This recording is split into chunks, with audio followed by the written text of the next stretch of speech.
All right, welcome to the night edition of the Prospect Podcast. Uh, I'm Coach Schumann. I'm here with Coach D. We're up in the top today, or from this morning, I should say. And then we have Coach Venturino with us. We're glad to have you, Coach. It's good to talk some football with you. We'll talk some youth football, some high school football. It's really great to have you on today. I appreciate you guys having me. Coach, coach at Jefferson High School, coached at Habakkuk High School. He's been around a long time as a football coach. At the high school level, is now coaching his kids at the youth level. So we're going to dive into some of that stuff. But Coach, if you can kind of go a little bit into your background and over the years, kind of how you got into coaching, and then leading up to today. Yeah, I think like most kids growing up, you love the game so much that all you want to do is play, right? And there's a difference between backyard football and actual 11-on-11 tackle football. But I tell you, the minute I gripped the ball, I just became a student of the game, I guess you could say. Watched a ton of it. Played ever since I was a little kid.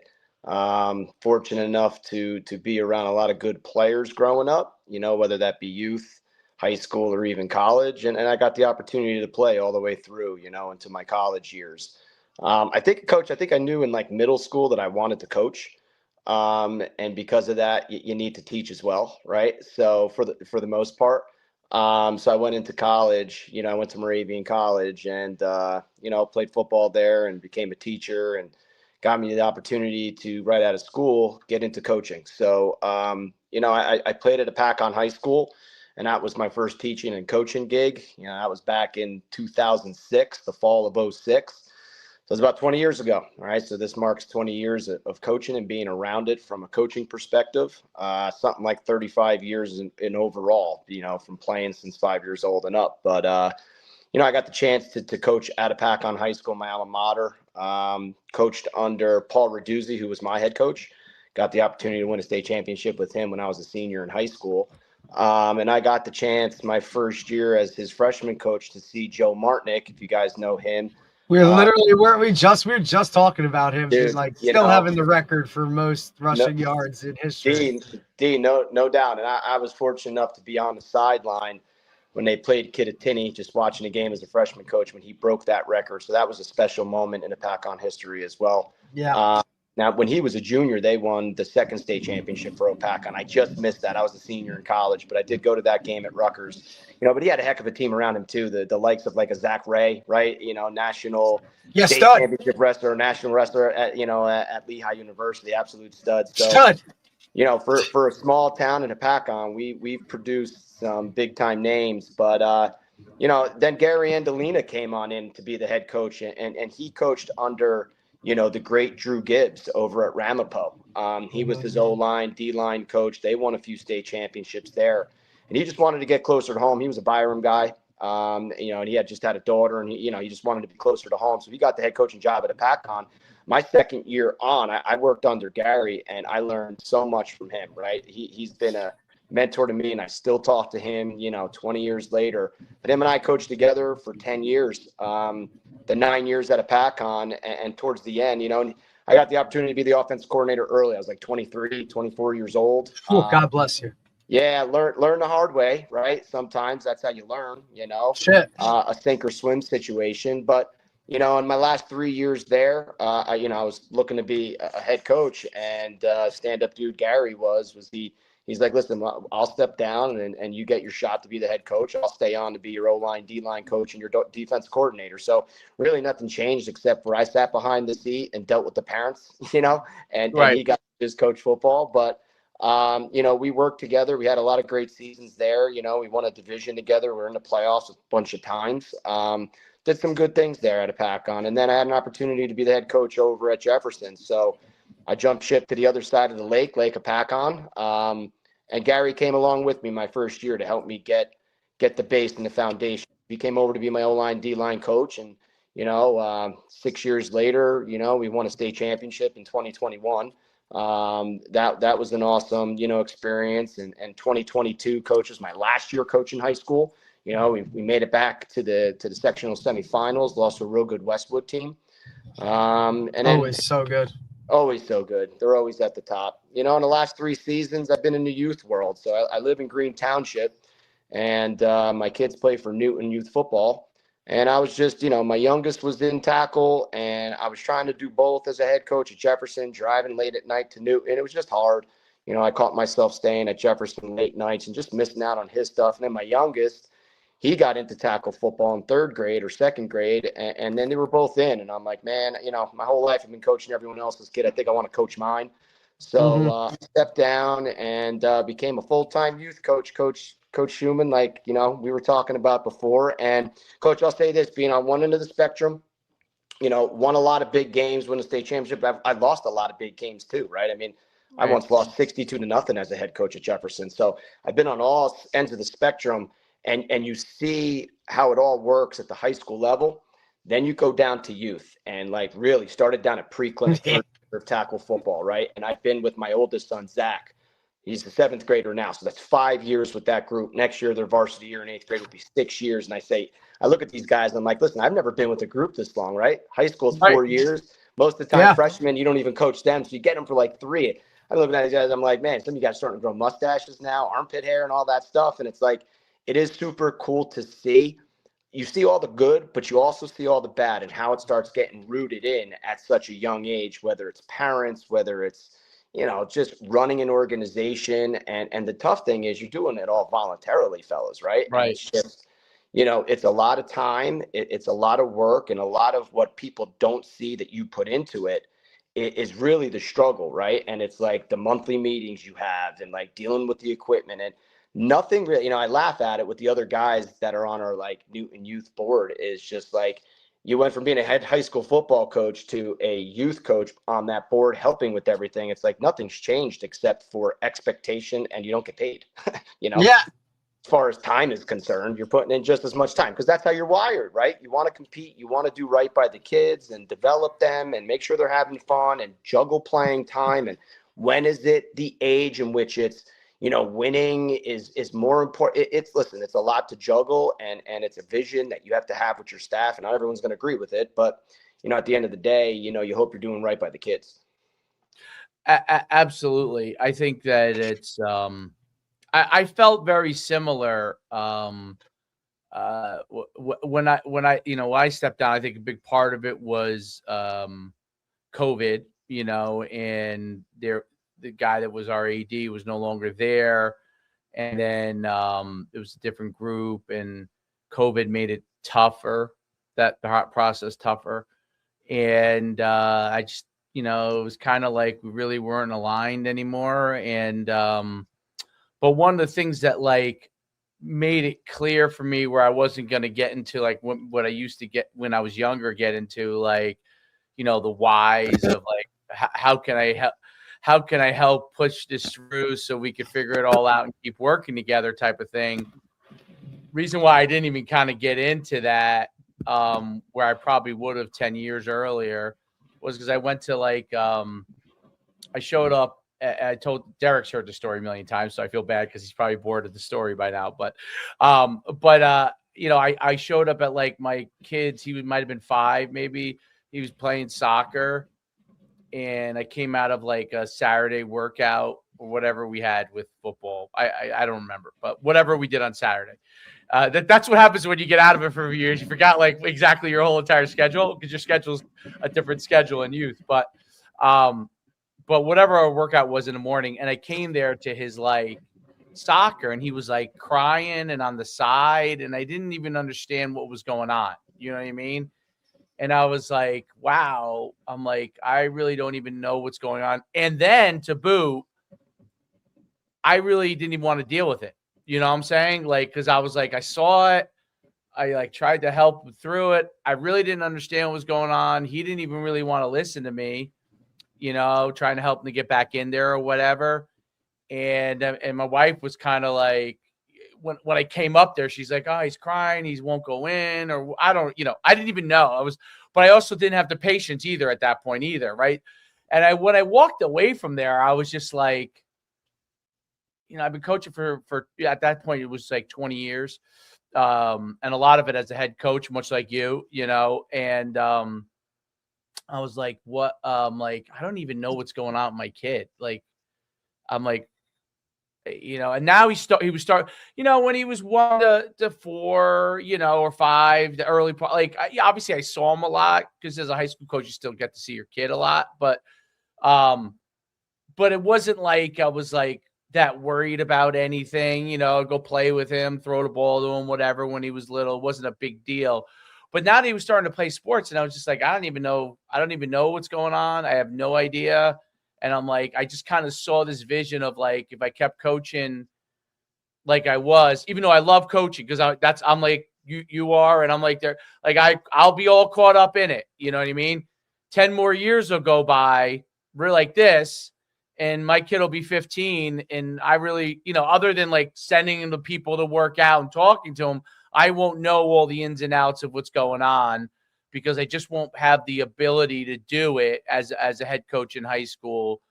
And I interviewed for a few jobs after, but I have to say, like I was very straightforward in my interviews. Like, I'm like, if I come in, this is what I want. Like, I was no more. It was no longer me trying to kind of get the job. It was more like, if they fit into my world, they would take me. And if not, like, I wasn't going to, so I kind of knew that I probably, you know how it is. I probably wouldn't get the job anyway, kind of with that approach. But that was kind of my how I kind of was like, what, I'll start helping out with some sports. It ended up working out, and it ended up being a blessing from God, for me at least. Everybody's different, but for me, because I got to work with him. And so that I preface that to say, I'm curious to hear, kind of your first youth experiences, because, when I talk about mine in a little bit, like, it was eye-opening for me. It was very, very eye-opening being a high school coach and a guy like you played in college. Derek played in college. I played in college, and I kind of had a certain mindset, and I had that mindset at high school level. And then I came and coached youth, and it was like, whoa. So I'm curious your first experiences when you went into like youth for the first time. All right. So my youngest was like in flag. So, he was doing his thing, and a good buddy of mine was running that program for Newton. So I was like, all right, that's good. He's in good hands. My wife was always down there with him. My oldest was in 3rd grade, which is pre-clinic up by us, and it's first year tackle. And I was still head coach. So I was able to get through training camp because they practiced at night and high school was in the morning. But I tell you, dude, that's a grind because you do what you do at the high school, right? Yeah. Kids are leaving like around 1:30 p.m. You meet with your coaches for about an hour to go over the practice plan the next day, right? I always said assistants have to be a day ahead. Head coaches try to be 2 days ahead. If you try to be any further than that, you kind of get lost in the sauce, right? You got plans in your head for Friday, but it's only Monday, to try to stay focused 48 hours as a head coach, and then they leave. Then I would stay till like 3:34 or 5 o'clock sometimes just to have my ducks in a row. Not to say this was right, fellas. That's just what I did. I was one of those guys, like most of us, they're grinders. You want to make sure everything is correct for the next day. Your name's on it, buddy. Like, you know what I mean? Like, your name's on it. There's a little bit more invested in it. It's just what it is. No doubt. And then I would go straight from Jefferson High School to Newton, right, to the practice field. And it's just like, man, these kids are wired and ready to go, and I'm exhausted, right? But then the minute the switch hit, that whistle goes, you got after. So to kind of give you that idea, but I had 3 things going for me, Coach. One, I'm an elementary teacher. So I taught 4th grade at a PACON for 10 years, and I'm 10 years now at Jefferson Township, still as a teacher. And I've worked with kindergarten, 1st, 2nd, and 3rd grade. Like, I'm a basic skills reading teacher, so I pull students and work with them in small groups, maybe even one-on-one. So the fact that I've been working with younger kids for 20 years, that helps. Okay. We were talking earlier about before how your son's a quarterback coach, and I work with quarterbacks as well. But like, have the ability to talk with kindergarten kids all the way through to seniors in high school, That's not an easy skill, but with the experience, you learn how to navigate, and more importantly, what kids are capable of doing based on their age. I think sometimes in youth sports, we believe, they can't do it, right? Like a lot of line guys don't want to teach kids how to pull any type of pulling. They can't handle it. They can't handle it. Well, no, they can. If they could read, they can pull, right? And it's like you teach them the proper way and show them, and model it for them and scaffold it for them. They're going to be able to do it, may not be perfect, but they can do it. So that was one. Two, fortunate that, a good buddy of mine that I played high school and college ball with lived locally. And he's like, yeah, man, I'll help you out. I have the nights free. And he was a lineman. And he's also an elementary teacher. So he's been coaching with me now for a handful of years in the youth. So, like, you got a real good listen. We all say outside of your head coach, the best coach on your staff has to be your offensive line coach, right? It's crazy. It's crazy that we're talking like that because we literally this morning we had Coach Mike Colombo from Immaculata High School. Same gig, right? O-line guy. And that's literally what it was part of the conversation was, look, O-line guys. I've always felt that way about your O-line guys should be one of your top hires when it comes to it. Like that guy's the most important, but it's funny how it all links up. Listen, that guy has to be his own head coach. He's like his own coordinator in a way, because it's like, man, I was lucky enough towards the end of my coaching career, hence why we were good and we won state championships and we went deep into playoffs, is because we were 2 platooned as a staff, right? So over time, you build a good group. I had 13 guys. I was one of them. So I had 6 on offense, 6 on defense, O coordinator, D coordinator. I was neither. And they would run their own meetings. And after an offensive meeting, I would see the offensive line coach go with the 2 other O-line assistants. We'd always have 3 guys, right? The varsity coach, the varsity assistant, and then the younger, freshman, sophomore O-line coach. And then he's talking about his 40 to 50 minute, because listen, you know how practice plans are. It's like, hey, we're going to do this. We're breaking up with this, doing that, quarterbacks, running backs with receivers. And it's like offensive line, you're in the corner for like an hour and 20 minutes. Well, we'll catch up with you in inside run game, right? Right. So that guy's got to be on point. And luckily for me, a buddy of mine, Brenton Runny, he's got the elementary teaching background, the football background, and having him teach those young kids is great, because then I was able to work with all the backfield stuff, because that's tough for them at this young age. And the third thing was our president, Bill Young, gave me an opportunity to come, right? Like being the head football coach of a town that plays Newton, right? Like one of the years I played Newton, Jefferson played Newton in the sectional semifinal game, right? And I'm coaching in the youth program at Newton, but yet I'm coaching, you know what I mean? And like the kids were so young. The kids that I were coaching were so young. They were like 3rd grade. Some of them didn't get it. Like, yo, why are you wearing the maroon at 6 to 8 p.m.? Right. And then you go wear green. Yeah. Dude, it's a Friday night in Newton and you're wearing the blue and gold for Jefferson. Like, that was a little strange. But, those were the 3 things, Coach, that helped. But the toughest thing for me was how intense could I be? How I am, as a high school coach to how I am as a youth coach. And I'm going to be honest, I didn't change who I was. And when they were young, maybe I was wrong because I was way too intense, but that's just who I am. Like, I love them. Kids know that. Listen, they know I love them. And the parents, it took them a little while to get it too.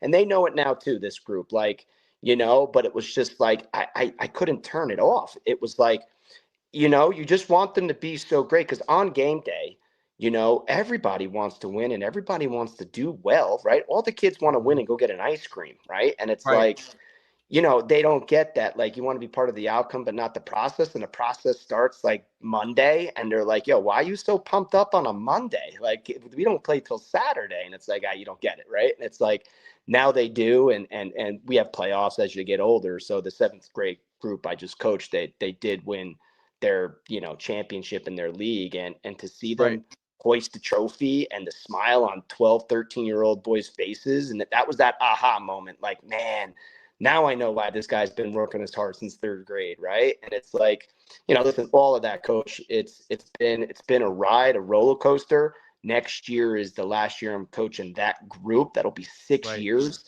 And a lot of tears is going to be like every day. It's like, man, this is the last first day of camp. This is the last week 1. It's your last hoorah with them. before you send them up. I mean, but the main goal is your feeder program, right? You got to get them prepared so that when they go to high school, that high school program is like, wow, they're ready to take the ground running. Dave, we were talking about same offense, right? Same everything, verbiage, lingo. Like the freshman coaches should grab these kids and bam. All right, let's go. Buck sweep, day one install. And they should be able to run the drill themselves. There's no doubt about it. It's interesting because we're in like in the town that I live in, there's 2 youth programs, and they're both huge. So you have mid-north, you have mid-south. I actually live on the mid-south side, but we play over on what would technically be on the mid-north side. And that's a whole story in itself. But that would take another podcast how I ended up over there. But the long and the short of it is, when I wasn't sure when it's actually nobody's fault. But because they really didn't know me that well at all yet in the town, because I'm not from here, I'm from North Jersey. So, but I called up and was like, I wasn't sure if I was going to put my kid in tackle football. He was 8, and I guess that was 3rd grade, right? So, because now he's 10, 5th grade. Yeah. So, I wasn't sure. And my wife wasn't 100% on board with it at the time. So I think she really, obviously because I was a high school coach, she really wanted me to coach. And I called up, they weren't like the way it is down here with AYF is everybody's in their own age group. So there's not 2 age groups. So everybody's in their own age group. But I guess at the time, the one that was closest to me, they weren't sure if they were going to have to play up. And I was very nervous about that. So I didn't want to throw him in there, have to play up, and then him come out, let's say he really wasn't ready for all that, come out discouraged. And basically, I didn't get a lot of great answers. So they were kind of more like, just sign up. You know what I mean? I was like, I'm not just signing up, So the other side of town where we happened to be playing, we play flag. We were already playing flag over here. We were playing in the spring over there. And one of the guys was just like, was just asking me, oh, you're going to play from the other side? I said, well, I wasn't sure. Like, I'm not sure. I talked to some of those guys and over at the time, Mattawan used to have that all-star team, Derek, right? Remember that they had that over there, and so those guys were actually all starting 11 of the oldest group leave and all go to Bergen. Like that's what we're dealing with. But they were like, oh, they knew me from the camps and from 7-on-7 and stuff, and they're like, hey, why don't you bring your kid over here? Blah blah blah. So I just have to mention it to, I didn't know what I was going to do, and they're like, well, hold on, don't you know our director? And I'm like, the name, who is it? And they said, oh, I know. He was a coach at high school coach at the time. I can't remember where he teaches now. I think he teaches at Colonia, but I can't remember where he was a high school coach at the time. But he was like, yeah, I'll have him give you a call. So he gave me a call. He's like, dude, we'd love to have you coach and bring your kid over here. And we could use somebody at that level to really kind of take over the program. They had someone that wasn't as inexperienced that did it last year, So I was like, all right. So that was basically how I went over there, right? But I didn't realize there would be backlash because I live at this side of town. But once he got over there, it actually worked out great because he has a ton of friends over here. He has a ton of friends over there. And he goes to Catholic school, so he has a lot of friends from his Catholic school. So he's got a lot of kids that he ends up, being friends with. But it's such a huge town that, believe it or not, there's plenty of talent. So we lost to them in the state championship, the semifinals. They actually won the nationals, so the national championship. So there's a lot of talent, but it ended up being a great. But I had no idea. I literally had no idea what I was getting into. It was the 8 and 9 was like development. Like kind of how yours is, it's development. You're on the field with them, and but then this year was our actually 9 was competitive for us. 8 was development, 9 was competitive, and 10 was competitive. So, but the first year was development, which was great because it gave me an opportunity to figure it out myself, like how I wanted to work Yeah. it. But much like you, I was as calm as I was able to be, but I was still intense. Like and I kind of look at it like every year. I tell the parents this every year we're up in the ante a little bit more. So like our expectations of what you guys can, what you can do, like what I'll deal with at 8 is not what I'm going to deal with at 11. Right. So, if an 8-year-old, sometimes I had a kid that when they were 8 say he was scared of the dark. So every time it was dark, he would just sit next to me the rest of the practice. These days, so the rest of the practice, he sat next to me as soon as it turned dark, he sat next to me the whole practice. So I'd be calling plays and setting things up, and he would be plopped down, sitting right next to me. And every time after I call the play, I would talk to him for a couple seconds.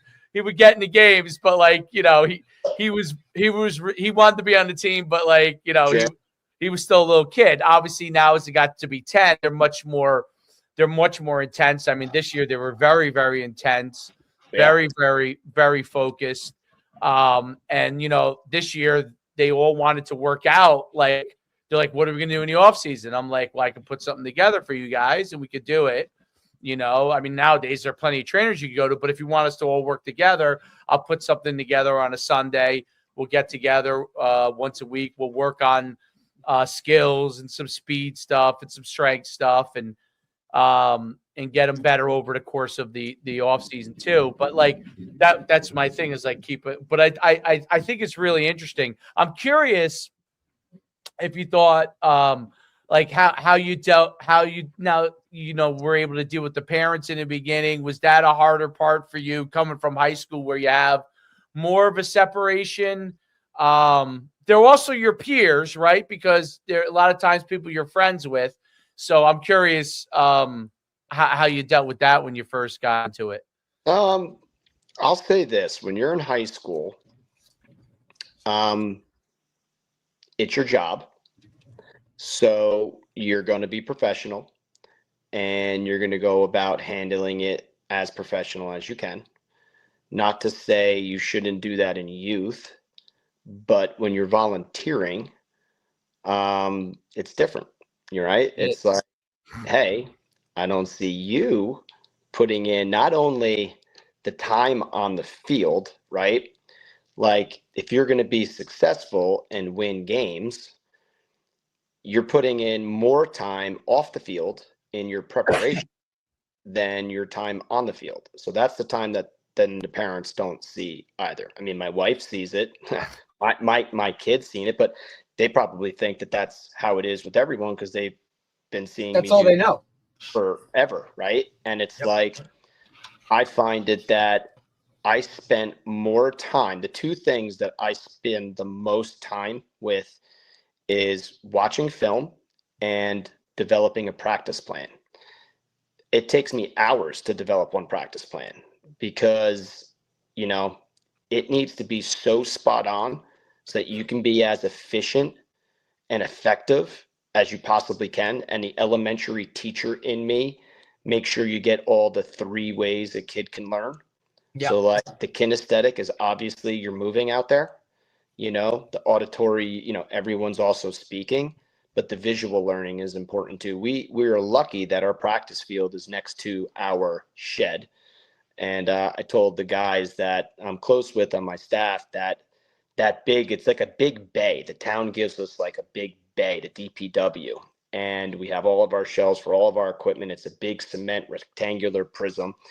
And I'm like, man, we got to do something with this. This became like the coaching office. For me, at least, I needed that for my own sanity of leaving high school, and that's all I knew. And I just needed something to have some camaraderie with the fellas, and a place to chat and talk some X's and O's. I mean, look, it's 3rd, 4th, 5th, 6th, 7th, and 8th. So it's like we're all running the same system. Let's get some whiteboards up here. Like if the 4th grade coach wants to ask the 7th grade coach a question, we should be able to get on a board real quick and do that. And you should be able to get on the board real quick and show the players that too. And then, bought a TV. Next thing you know, now there's a big TV up on the wall. And 15 minutes before every practice, we go in there and we watch film. So if it's training camp, it's, hey, we're watching film. Today's going to be buck sweep install. We're going to watch a couple clips from huddle from our, buck sweep from last year. Get the visual, draw it up on the board. Let's go out there and go. Point is, guys, it's just a lot of preparation, right? And parents don't see that. Now, it's not your job. You're not getting paid for it. So I don't hold much value in what the parents are saying in youth, as I did say so much in high school. And that's not to be disrespectful to those parents. It's just like, hey, look, we're doing this because we want the kids to have a great experience on the field. So, like, just let us do our thing. If you feel like your kid is being treated unfairly, and it's an unsafe environment, that's a different story. Correct. But there really isn't any room for opinions on how we should do it, the X's and O's, and listen, guys, what's the main thing? It's the playing time, right? It's playing time at high school, it's playing time at Always. youth. Guys, no one has the right answer to, when the kids stop getting equal playing time, what age is that? And listen, a lot of things, it becomes a safety issue out there on the field for some kids. Football it is a big safety issue. It's a physical, violent collision type sport. And it's usually, coach, not the kid who might, physically not be able to handle it. It's going to be someone else who gets hurt because now they're getting 2 to 3 guys on them. Listen, and our goal is to culture trumps everything. And that's we actually got a big poster sign made up that says culture trumps everything with the Newton Brave head on it and everything in there. And it's just because it's the truth. It's the culture you set with your team. And I say this all the time to players, and when you get a chance, to the parents too, is like, football and all sports, 95% of it, you're gaining so much: the dedication, the commitment, the camaraderie, the setting a goal. Are you achieving it? Being a part of something. And that carries with you in life. No one remembers what your 7th grade record was, right? It's still the thing that carry that you can apply in real life. That 5% might be your playing time. And then parents take that 5% and make it their everything. And it's like, hey, look, we've done so much for your child that there's more to it than just the playing time. And you're also a part of something, and that's why when I was a head coach at high school, I valued every player on JV varsity, and I gave them a varsity letter regardless of whether you playing time on varsity or not, because how are you going to sell that you needed that JV player who is sore from a Monday JV game, that you need him there on Tuesday to be a scout player for your team, so that the varsity can get a simulation so that they can get prepared for Friday night, and then they're not going to get I'm sorry, but you're part of it. If you're going to the state championship with us and you're putting in those extra weeks, an extra month of football when everybody else is done playing in the fall, you're getting a varsity letter. I don't care if you played or not, because it shouldn't be about your skill talent. It should be what's your dedication to the team to do your role in your job. You don't have to be the starting quarterback, but if you're going to be the scout quarterback, getting our defense ready week in and week out, and our defense does well, to me, that's earning it. I mean, your practices are harder than your JV game. So it's your culture that, it's not about the playing time and everything else. It's a matter of what you can contribute and how better do you get year to year, and how are you carrying those skills that you're learning into your regular day life, So, I mean, how do you handle the parents? Just like everybody else, there's no secret sauce to it, right? It's got to have conversation, hope that, they're calm and they're not really irate, but go by the 24-hour rule. Take a day, relax. Is that important? And all those things, all those cliche sayings, Yeah, and I always and each year I think I've gotten better at it with the youth parents, but I try to. I'm amazed that actually more coaches don't do this. Like in our program, which is a very good program, very well run. I know that I'm one of. There's the guy below me does it as well. My group, the group below me, he has a meeting with the parents that first week just to kind of set expectations with them. And I do that. I see him doing it because we just happen to be sharing the same field, but I see a lot of other ones don't do it. And I always wonder, when parents start to rumble, if you haven't set expectations to them on certain things, then how do you have answers for those questions? You know what I mean? And, he must be. Oh, there you are. So I think that's really one of the things that I was like, I'm just going to treat it like I treat high school. Make sure I set expectations with them, tell them what I think is acceptable, what I don't think is acceptable. I had to learn a couple of it the first couple of years. I would get some, because they know you, they're friends with you. I get some drunken texts. You know what I mean? I'm like, but they those before I really kind of started to really set expectations. They would get the message because I just wouldn't respond. You know what I mean? Sure. So, but I started to really like set the expectations, and I found that to really be good. But I do think you're right. Like the two things that's always hardest, no matter what, is playing time and the ball. I always say the ball is always a big thing, right? Yeah, we get some issues with that too. You always have.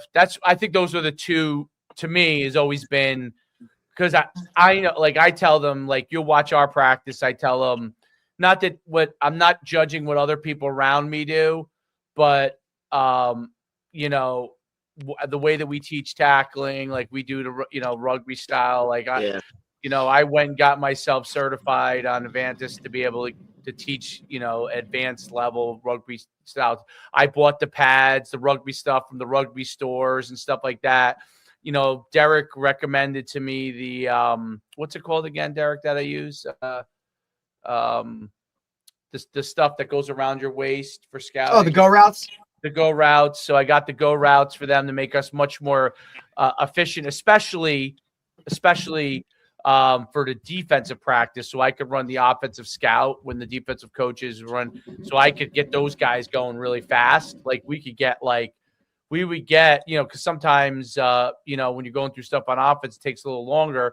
We get the defensive team, and I'm like, oh my God, I like to get them out of there between an hour and a half and an hour and 45. So let me ask you, Coach, are you doing that in youth too? Like you're running offense for your defense? That's funny because I thought about that for years because that's always an issue at high school, right? It's like, and you get practices going great. Defensive practices are awesome because you're freaking, I tell you, you got to play fast, physical, and pissed off. That's how you play defense, right? And it's like the practices go much more intense, but then you get to team and it's like, right? It just drains because of the amount of time it takes to get in and out. The Go Route. Unbelievable, brother. So the Go Route allowed me, first of all, when I come into practice, so I don't have an office like you do, by the way. I feel like I should move to Newton because that would make me a lot happier if I had an office there. But I come in with the whole cart and everything, and my cart is loaded to the brim. All the other parents from all the other teams are like, "What the heck is Coach Schumann doing down there?" Because I got a double-decker cart, fully loaded with pads. You look like that parent going to the beach with all the little kids. Yeah, that's exactly what it is. It's like John Candy on summer rental. and that the head of the youth organization, he's like, you can leave your stuff here. I'm like, some of this stuff's expensive. It'll walk. Yeah, you know what I mean? It'll be gone. It'll be gone. So I just, it's nothing. It's not any, it's not anybody's fault. That's just the reality of the world we're in, right? Yeah, absolutely. Don't leave anything behind. Exactly. So I would, so I bring it in, but I had the go routes. And so it helped me so much cut down my preparation because I do my practice plan and everything, but my scout cards for offense are already cut for so if we play, sometimes we play Saturday, sometimes we play Sunday, whenever it is. By Monday's practice, I would say 80% of the scout cards already ready for the very first practice. And by Tuesday, I have 100% of it done.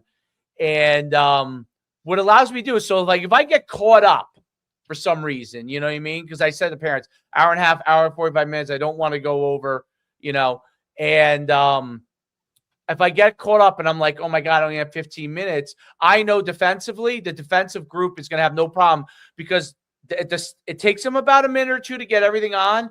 But once everybody has it on, everybody has the go route on. I mean, I run in 10 minutes, I'll run 20 to 25 offensive scout plays like this. Like I just click it. They all the kids line up, and the kids who are, in general on scout team for the most part on offense are usually with me most of the time. And then we figure out how to rotate them so they get the stuff that they need to get defensively over the course of the week. But the majority of those kids are with me. they now know, like, when we go to team, whether it's offense or defense, everybody gets dressed other than the go routes for what side they're going to be on. So they have to put pennies on. They're in pennies. Whether they jump over the other side of the ball, it just makes it easier. Like for the quarterbacks, okay, there's one kid over there that has a matching penny. We can figure that out with you. But for the most part, it makes them a lot faster when we flip over to the for defense. So when I run the scout team, I have a guy who's really great with me that helps me coordinate it all, and we get it on and we just call the plays. And if for some reason, like, he goes along at the same pace that I do, so he just looks at the play as I call the play, make sure everybody's aligned up, just in case, because they're kids. Sometimes they look. It's amazing. They can look at a circle and go to the wrong place, but they can. And he makes sure we're all aligned, and they run the play. I have a third coach, just in the effort most of the time from a speed standpoint, that will run quarterback. But actually, my other quarterbacks I've had times when he wasn't at practice. Sometimes guys have work or whatever, and I've had quarterbacks that were my next quarterbacks just run it because they just look down and they know what to do. So it goes so fast. It helped me efficiency-wise tremendously. I thought it made a huge difference for us defensively, where I thought we were good last year. This year, I think only 2 teams actually scored on us the whole year. So it made them better, and it made my defensive coach, allowed him to focus on coaching them. He didn't have to go and say, hey, this kid's should be blocking this guy. We have it all. Like, it's, and nobody's fumbling with papers or anything. Nobody's guessing. So it's all on the card. It's exactly drawn up. And I'll tell you one thing I went further with, because the team that won the national championship, we actually played them the toughest of all the teams. But the first time we played them 3 times in the same year. And the first time they beat us pretty good. And I realized, wow, we've got to make sure that we're a little bit more on point. It was first game of the year. And then we went on a run just with, like, smoking everybody. And each time we played them better and better. But what I did is I took all the stuff and put it into I think I used one of the AIs. I don't remember if it was one of the AI programs. It might have been ChatGPT, but I can't remember. I put it into it and asked it a bunch of questions. Like, I took my spreadsheet from Huddle, put it in there, asked it a bunch of questions, and it spit out reports for me that I handed to my DC. Nice. They were flabbergasted. They were like, wait a minute, this is 100%? I'm like, 100%. 100%.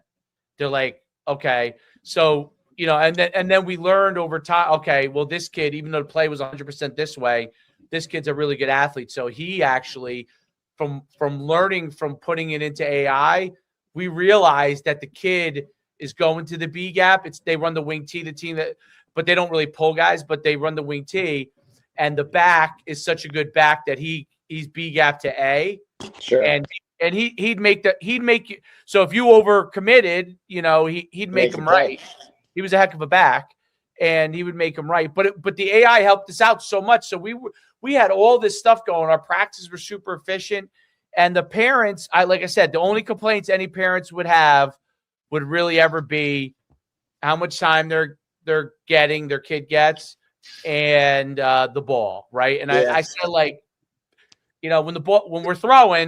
when we do throw, we probably throw more than a lot of other teams. But when we do throw, the quarterback has a couple of reads. It doesn't mean just because your kid is in one of the main reads that the ball's going to go there. He's standing back there and people are in a full speed sprint to him.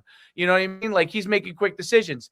In the run game, we have 2 or 3 guys that are probably the main ball carriers.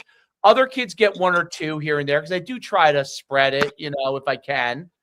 And but there are, when you get into some of the bigger games, and this, like, what am I going to turn around to the team and say, hey, I didn't try to put the ball in the kids who I think could score touchdowns hands when we're in a championship? No. And when we get to that level, we get to the playoffs, the guys who are hot that day, like really playing well, try to get them the ball. because sometimes in youth that does rotate. Like maybe you have 3 or 4 good ball carriers or athletes, and then one guy is just, I don't know, he's on fire that day, right? And all of a sudden he gets 8 carries or 10 carries, and normally maybe he had 5.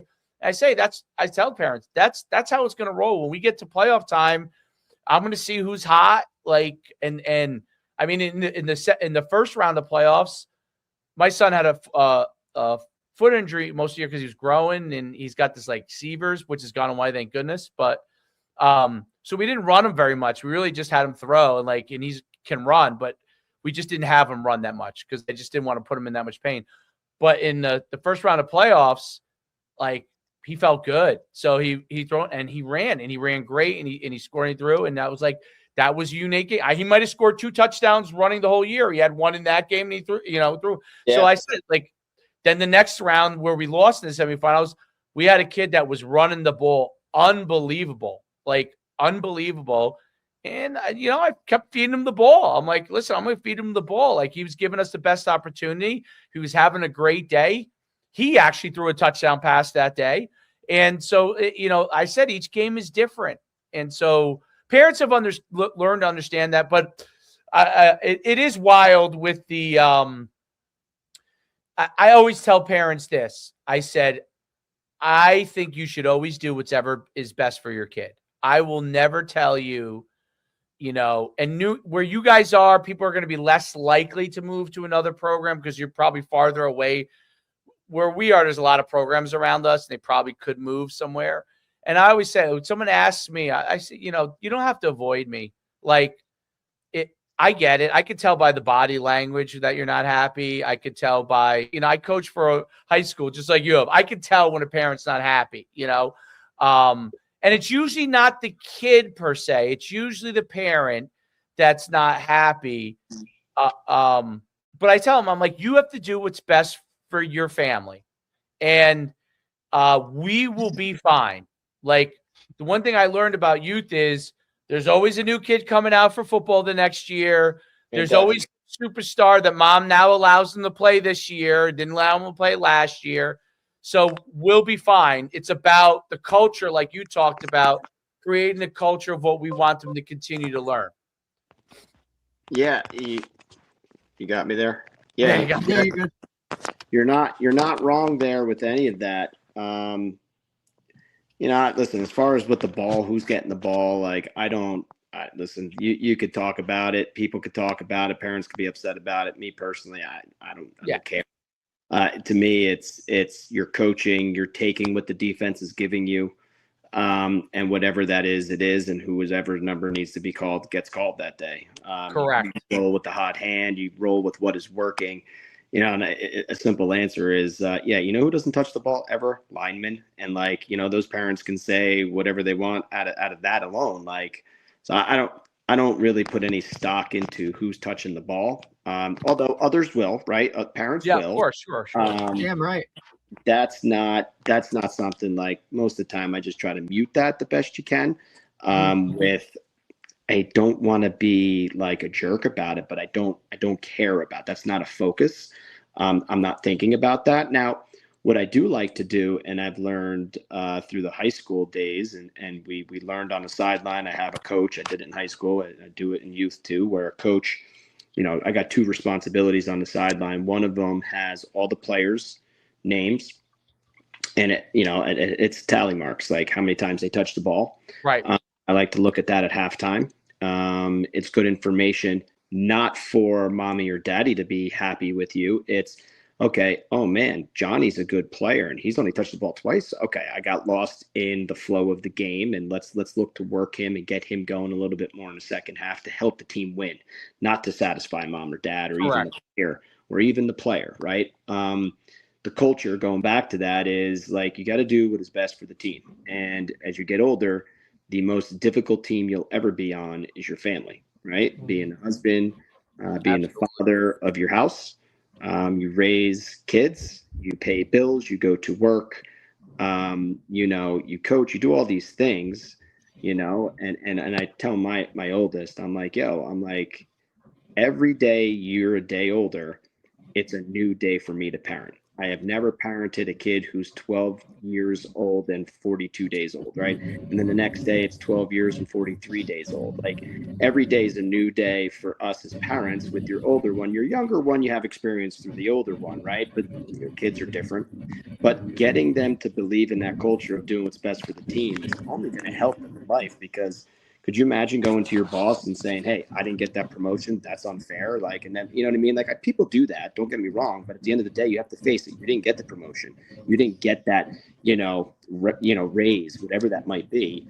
And you have a decision. You either get better or you leave. So those are the options people have. But, yeah, man, listen, overall, I would have to say I'm personally very fortunate. Got a good group of kids and parents that get it, and it's a lot of fun. And D, man, when you're doing all of this and the excitement you get, through high school coaching, like the emotion pours out of you on that field. And in youth, nothing changes because the game is still the game. I'll tell you, the one thing that changed for me at least was like, when we won a state championship as a coach, like, yeah, win a big game, like I'm jumping up and down, I'm celebrating with the kids like I played, right? But when it happens in youth, I just sit back and I watch, and it's so awesome to see younger kids get that excited about the game. Yep. Like, man, like they're just as excited and into it as a 16, 17, 18-year-old boy. And the biggest blessing of it all is when you're doing it with your son. And, if you're fortunate enough that your son is one of the guys, like that you could lean on and heavy in it. Listen, for me, my oldest, Zach, he, this was the year he blossomed. He hit puberty, he was bigger, and all that stuff. For a 12-year-old boy, he's got a size 12 shoe. He's big. I'm not a big dude. I'm like, yeah, shit. I was just about to say he's already above you, huh, buddy? Like, shit, that's a nice thing to do. I love it. Nice, dude. Nice. Every day he's like, "I'm bigger than you. I'm bigger than you." Right?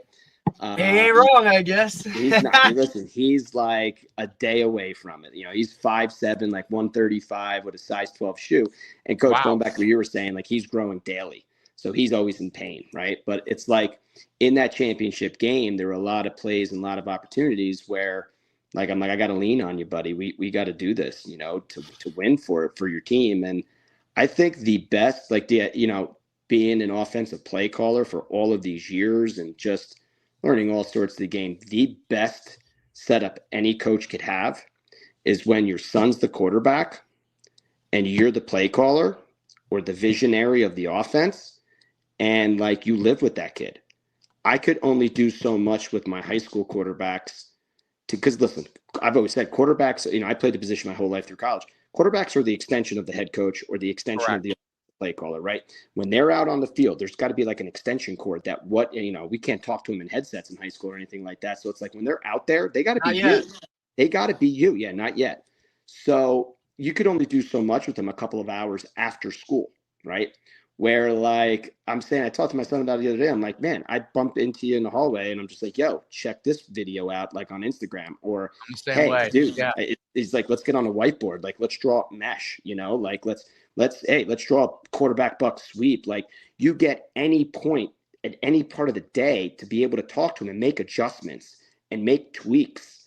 I know this sounds crazy. People must think, dude, you're nuts. Right. But it's like, I love it so much. And so did he, and he was into it. And that's the thing. If he's in it, and this is where, look, like I got a couple years before this all hits for me, but, I've been around it long enough to see it. And I've been, watching how Dave has worked with Troy and how that whole relationship, and just being around it, how my father was the same way with me. Right. Like, as if your kid, like people don't understand it, because they think it's like the parent or the coach forcing it on the kid or the son or whatever. But when he's just as into it as you are, like it's a match made in heaven. And that's kind of what it is. Oh, well, that's because you're forcing it. He comes to me with these videos, you know what I'm saying? Or he's constantly asking, Dad, check this out. Or, it's a back and forth of what both really enjoy to do and what want to do. Right. Yeah. So to me, it's encouragement. Like, because I see, and because me and Derek do this podcast, like we're down, you know, social media. Our algorithms are like, I always say, my algorithm is just fucked. You know, like I got TikTok youth things coming in, and then I got speed stuff coming in, and then I can't even get. You know, I like politics, right? I'd like to get more politics in my feed, okay? But no, I don't get any of that. I'm getting like, you know, every sports thing in America just because of all the stuff we do. You know what I mean? So, Yeah. But I think that like one of the things that I think, and I love Greg Olson's podcast. Oh, dude, I follow that, man. I do. And really it makes me feel a little bit better about myself because sometimes I think I'm a little over the top. But, you know, his biggest thing, Coach, is I'm sure you were going to say was it's not how much we know. It's how good are we at teaching the kids so they know, right? Absolutely. And what you said earlier is very true. So, and I'm very lucky. My assistants, I didn't know them, but when I started coaching, we've all become like friends, you know, and they're all on board with doing things the right way and on board with what has to get done. They're driven people themselves, but they're great people. So it's been great because I can give them stuff and they'll do it and do a great job with it. But I really think that like what you talked about is kids are able to learn a lot more than you think. As long as you're good at teaching it, right? As long as you have the good communication skills, there are people that might know what they want to teach but can't communicate it, you know. Well, you got to find someone that can.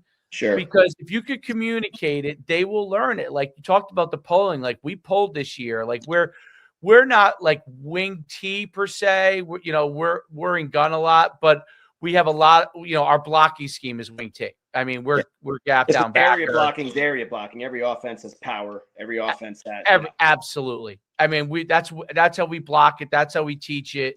That's how we teach, you know, all the down scheme and everything and all the pulling. So it's the same exact principle. And the kids, what I learned is that the linemen want to learn it. The linemen want to do it. It makes it a lot more fun for them. Like, listen, who wouldn't want to pull and go get out on a skinny, right? Like, let me go out there on that corner and let me get out in open space. I can't tell you how many times buck sweep this year.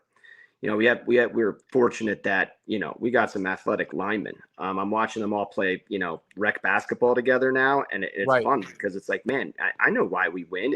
Listen, we got some good skill players, just as good as anybody else's, right? You don't win championships if you don't have a good roster, right? You need good coaching and good players. But, you know, the biggest difference for us is our linemen. We're not overly big. Like, we don't have one or two guys that are like over the weight limits. Like, we're not overly big, but man, are they well coached and do they work their butt off and they're still technically sound. But like, dude, guards are out in space running downfield on buck sweep with our running backs. Like, I'm waiting for the day one of our running backs just hands it to them for them to run it in and score in the open field, right? But you know, I got that in the arsenal, by the way. There you go. You always throw a bone. Guard pull. It's like a hook and ladder. There you go. Listen though, overall, going back to, you know, if you're the guy calling plays and that's your boy and you have the chance to do a little bit more, right, you know, at home with them, but they got to want it. You don't want to force it. Listen, I love it. I absolutely adore coaching him. What he did this year was like, to me, like I was in awe. I never really showed it until after games, but like, you know, I rode him though really hard. And I don't know if that's good or bad. That's just who I am. I'm sure when he gets older, he'll tell me the real truth of it. I don't know if he's going to tell me the truth now. I don't know how much he loves it. I could tell you, though, like his buddies are always smirking when I'm getting on him at practice. But that also sets the culture that if I'm able to get on my own son, I'm going to get on anybody. And it's just accountability. It's just holding everybody to a standard, you know, and a high standard. And I'll admit, I'll be the first person to admit when I'm wrong. Listen, as much as you coach high school and I've been in a lot of big games, there's still new situations that happen every game that you may not be ready for. You've never seen it on TV. You've never experienced it.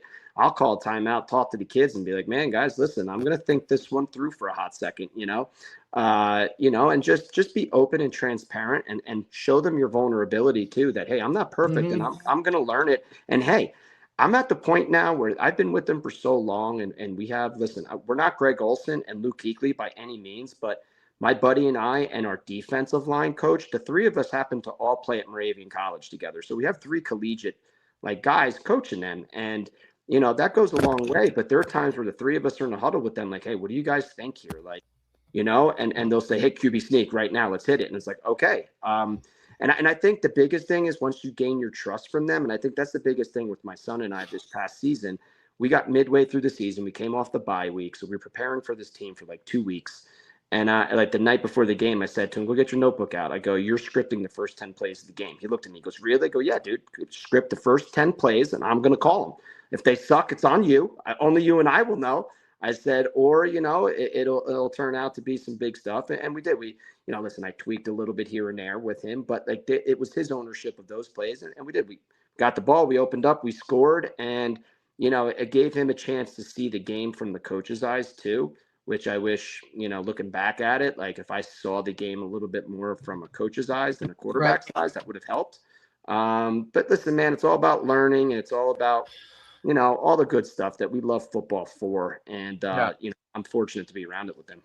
But I think I think, Coach, like, you know, the way that you interact and do those things, like it was different back when we played. It was a very much more of a militant, disciplinary, my way or the highway type of coaches. Like back in the day, like you didn't have that. The only coaches that were like, you know, a quote unquote players coach today and kind of had those conversations with you were, you know, the younger coaches, or maybe like, you know, a younger guy on the staff that was just getting into it and was maybe just got out of college, or, you know, you knew him like as he was a player and now he was transitioning to coaching, right? Like that kind of, you know, relationship, it's just different now. Coaching is different. It's just, there's not that, you know, militant discipline, like this way, this is how we do it.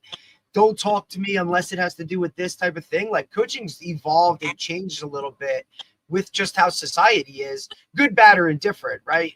Well, Dave always says, like, I'm the mix of both a little bit, right? Because I'm like kind of like in that middle range where it was kind of coming to an end, kind of changing. But I just think it's a good point.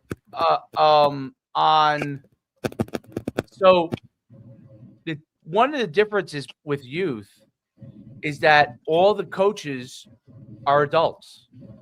And you know, in high school, you will have, like you said, you will have a 25-year-old guy in the staff, new, and all the parents that coach me usually are adults. And what's unique about that is actually that they are usually old school. So one of the things that I had to usher some of them into some of the new era. Like, we don't want to be over there just doing Oklahomas all day. Like those guys, like, that's not good. Well, that goes back to what I'm saying, right? Because that's how they were coached. Really, and most guys coach the way they were coached. You know what I mean? Like, and that's all they know. I think that's a good, that's the good, I think that's the good, unique aspect of it too, is that, like you said, is that because they are older and they're probably more old school, if they're also willing to like move more with the times and learn, they have both of those things with them as a coach with the younger kids. And I think the kids learn really, really well in that environment, with a coach who's like coach is like, who's a high school coach who's come down, knows a lot of the obviously modern things that's happening, but also has experience, coupled with guys that are dads that, you know, maybe some of them haven't played in 15 years. They know how they were coached.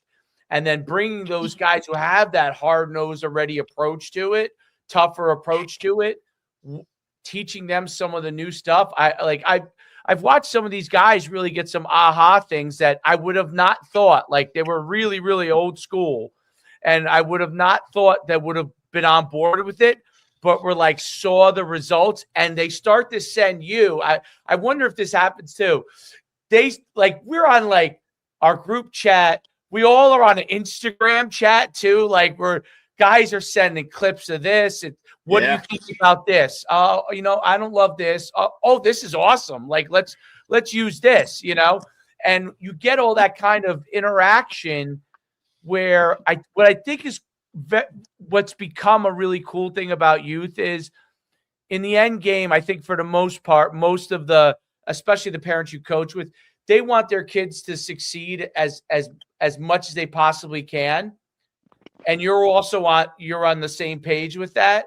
So everything becomes of where you can succeed. Whereas in high school, when you get that staff, you're like, okay, this team has a great chance to go the whole way because the whole staff's on board like this.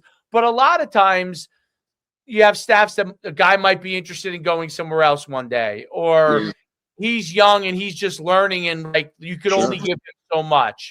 And a lot of times you have that. It's when you have that staff, like, hey, wow, this not only do we have good players, but we got the staff that could take us to the level. But with youth, when you get the right group, it's really interesting. It's almost like, like at least for me, it's like I miss when we're not coaching like football season together because we're all for the most part on this, 99% of the time on a similar page. And when I go invested with the time, you're with them all the time, constantly texting them, calling them, sending, like you said, messages, Instagram, this, that, and every other thing. Like, and then in football, it comes to an abrupt stop. And then it's like season's over. That Monday, it's like, wait, no coaches meeting. We're not talking about game plan this week. We're not practicing. Like, what's going on? It immediately comes to an end. That office I talked about at Newton, like we were still showing up on Thursday nights. We would get together like on Thursday nights there after the week of practice. We only practiced Tuesday, Wednesday, Thursday during the season, played Saturday.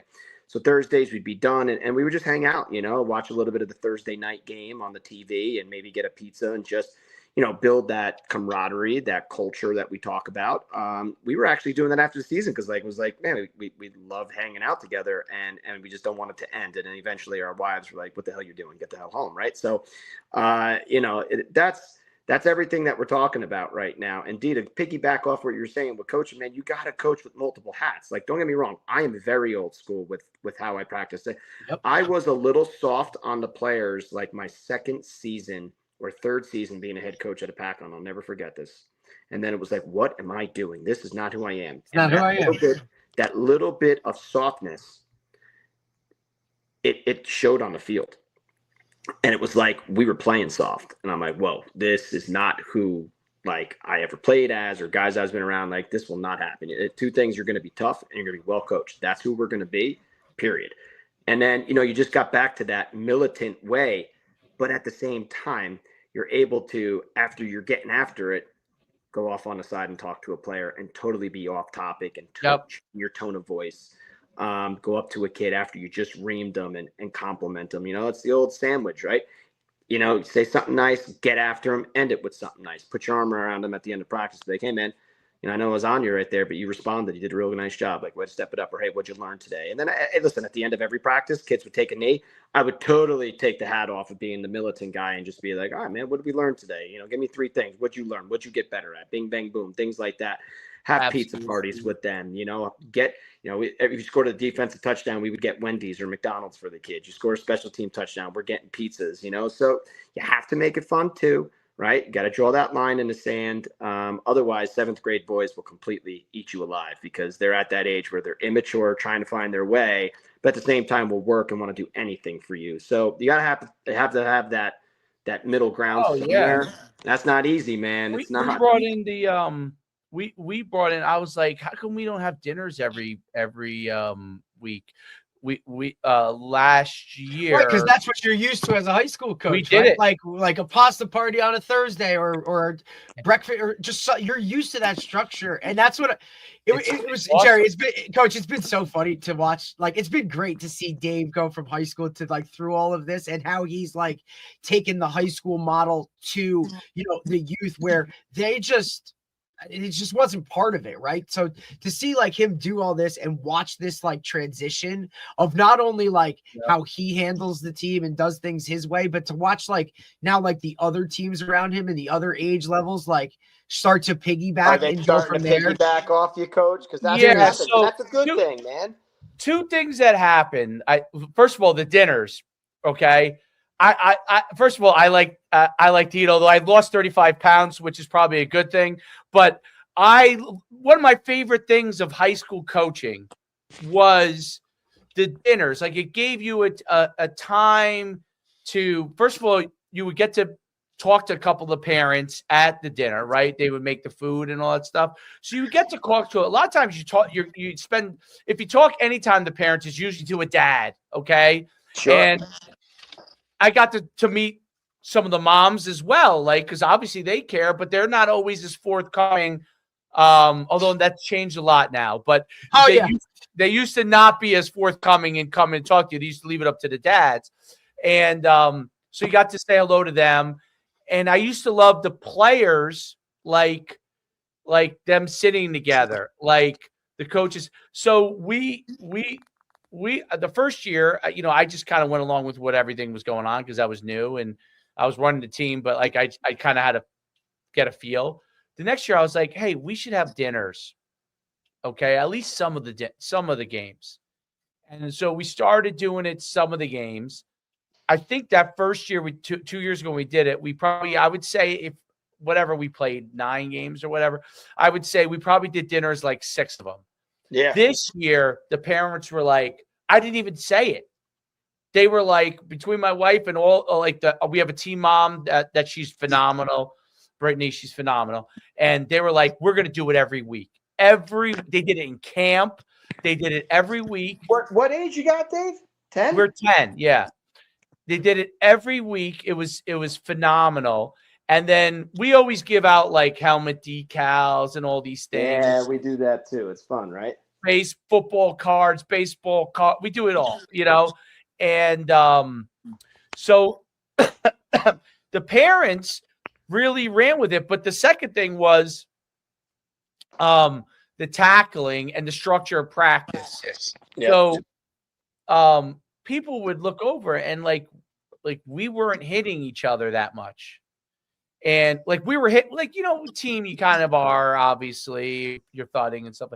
But like we did a lot more movement with rugby pads and dummies. And I'm curious to hear what you do defensively with tackling. Dave, keep talking. I'll be right back for a second. Yeah. Keep talking. I can hear you from here. Yeah. What do you guys do for tackling? How often do you tackle live throughout the week? We never go full live. Okay. Like we everything is thud. So do kids accidentally take each other to the ground sometimes? Yes. But it's thud. And then we don't, like in any of our tackling drills, anytime we're tackling another person, the only live tackling we ever do, and it's probably, I would say it's maybe once every couple of weeks, is we call it shake and bake drill, where it's like an angle tackling drill where there's a space where they can make a move and they got to tackle at an angle. But we do nothing head on. Everything's with pads. Everything's with rugby pads and wheels and you name it. We have it all.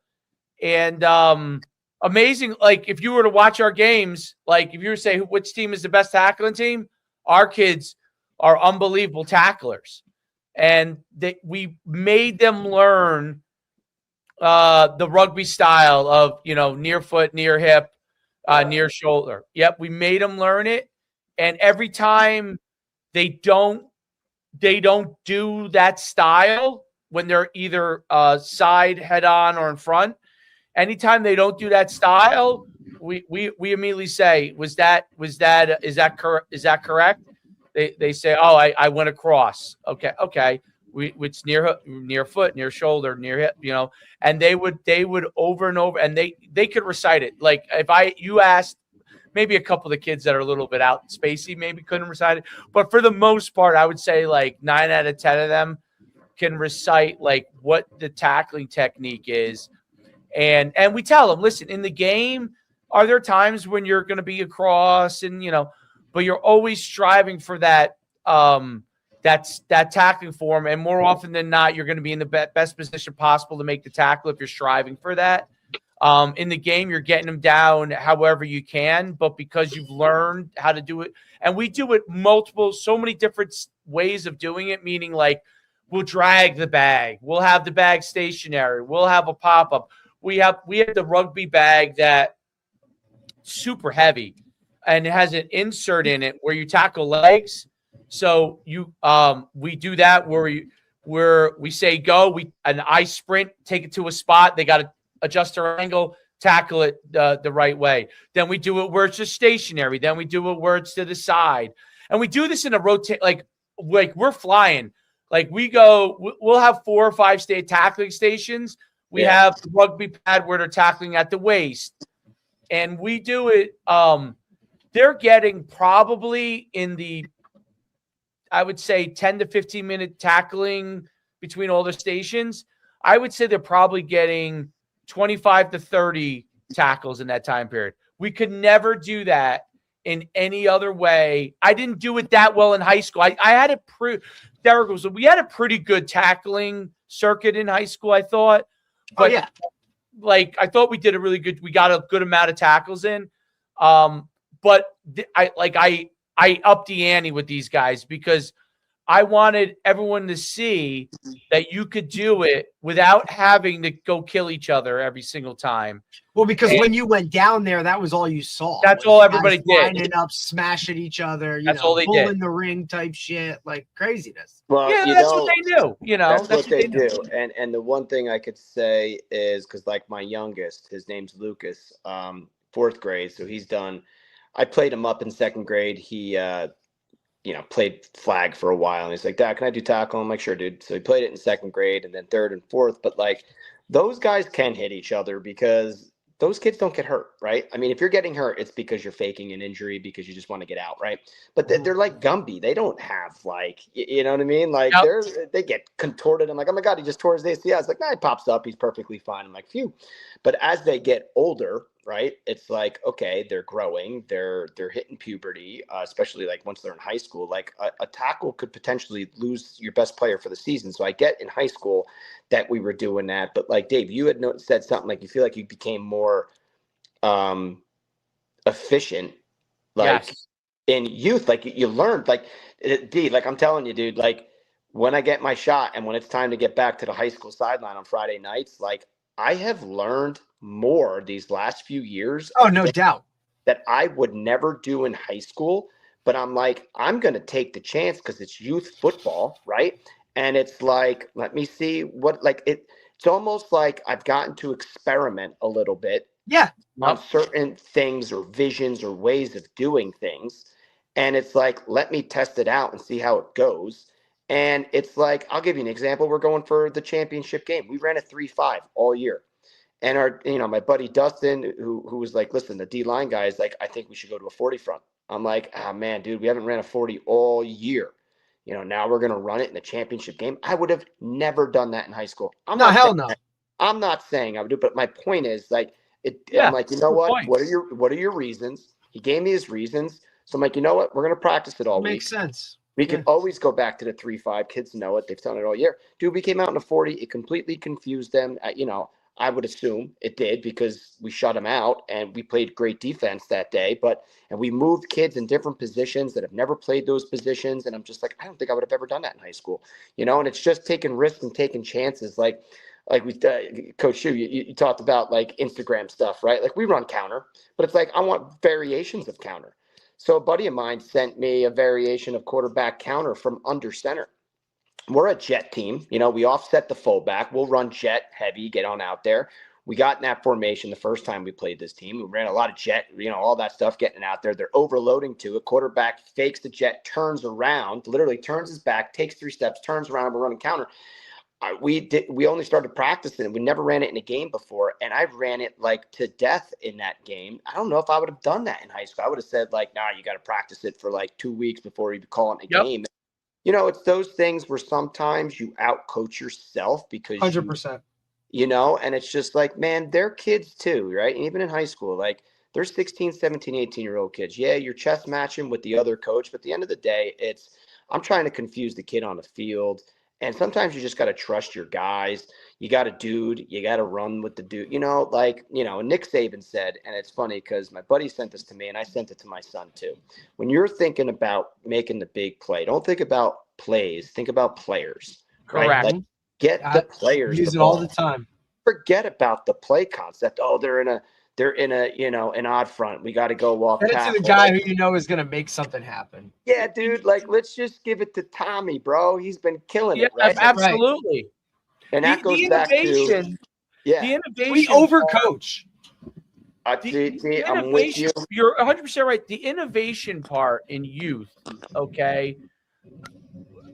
I always kind of used to think of myself as someone who was kind of like tried to stay, as modern as I can on certain concepts and try to stay ahead of the game in certain things. The way I thought about things as coaching, but until I came to youth, like I when they were 8, I had the plays written out on their wrist, okay, and I taught them, and it wasn't like they were running a lot of plays. And I was kind of using my naming conventions that I used in high schools, like similar. And one of the kids turned to me in the huddle, and I realized, oh my God, what am I doing? Like, he turned to me in the huddle and he said, Coach, I just wait for Troy. Troy's my son. I just wait for Troy to tell me if I'm getting the ball or not. Like. No, listen, man. And I was it just blew my mind. I'm like, wait a minute. I thought I was coaching here. Okay. So when I went to the next year, one of the coaches, because when we do 7-on-7 in our club that we run, we have the plays drawn out because when from 18U to 10U, like everybody runs a different system. We just want to be able to go play fast, know the concepts, have QBs be able to repeated progressions, man. Correct. And not make it like, okay, like they have to memorize stuff that they're not going to use anyway when they go back to their team, right? So one of my assistants said to me, because his son plays with our team on 7-7, he said, why don't we do some of that on youth? I said, what do you mean? He said, draw the plays out for them, like you do in flag, like you do in, Bro, Coach, I got 2 wristbands, right? We went from one wristband, the flapper, like a QB wristband. I give one to every kid, and I hand draw them up, that elementary guy in me. I put 6 plays, right, gridded out. Yep. But, the same play to the right and left, they're on top of each other. You could get 18 on a wristband that flips, right? 6, 6, and 6. And then this year we went to shotgun as well. Shotgun, buck, counter, pass game, a little bit more and all that stuff. So my left wristband was under center, and then I got him a right. So I got every kid on the team's got 2 double flap wristbands. And listen, if I told my kids right now, which I wonder, dude, if they go to high school, I'm sure by now they should know it if they didn't have the wristband. But like, dude, why not even in high school? Like, so they have 36 plays on the why not in high school? Why not in high school? And now they don't have to worry. They don't have to think much. They play faster. My son calls the play, and it got to the point where he was verbalizing the play because I did want them to hear the play. He'd be like, hey, play 21, play 21. They look, and they'll be like, hey, gun, let's go, gun 21 buck on 1-on-1, ready, break, right? But they're looking at it, and then I would have all these tags off of that play, and the kids just need to know the tags. It's funny we talk about this because that's exactly what I would do. Dude, and that's what we have been doing because I was in the huddle with them with the playbook when they were young.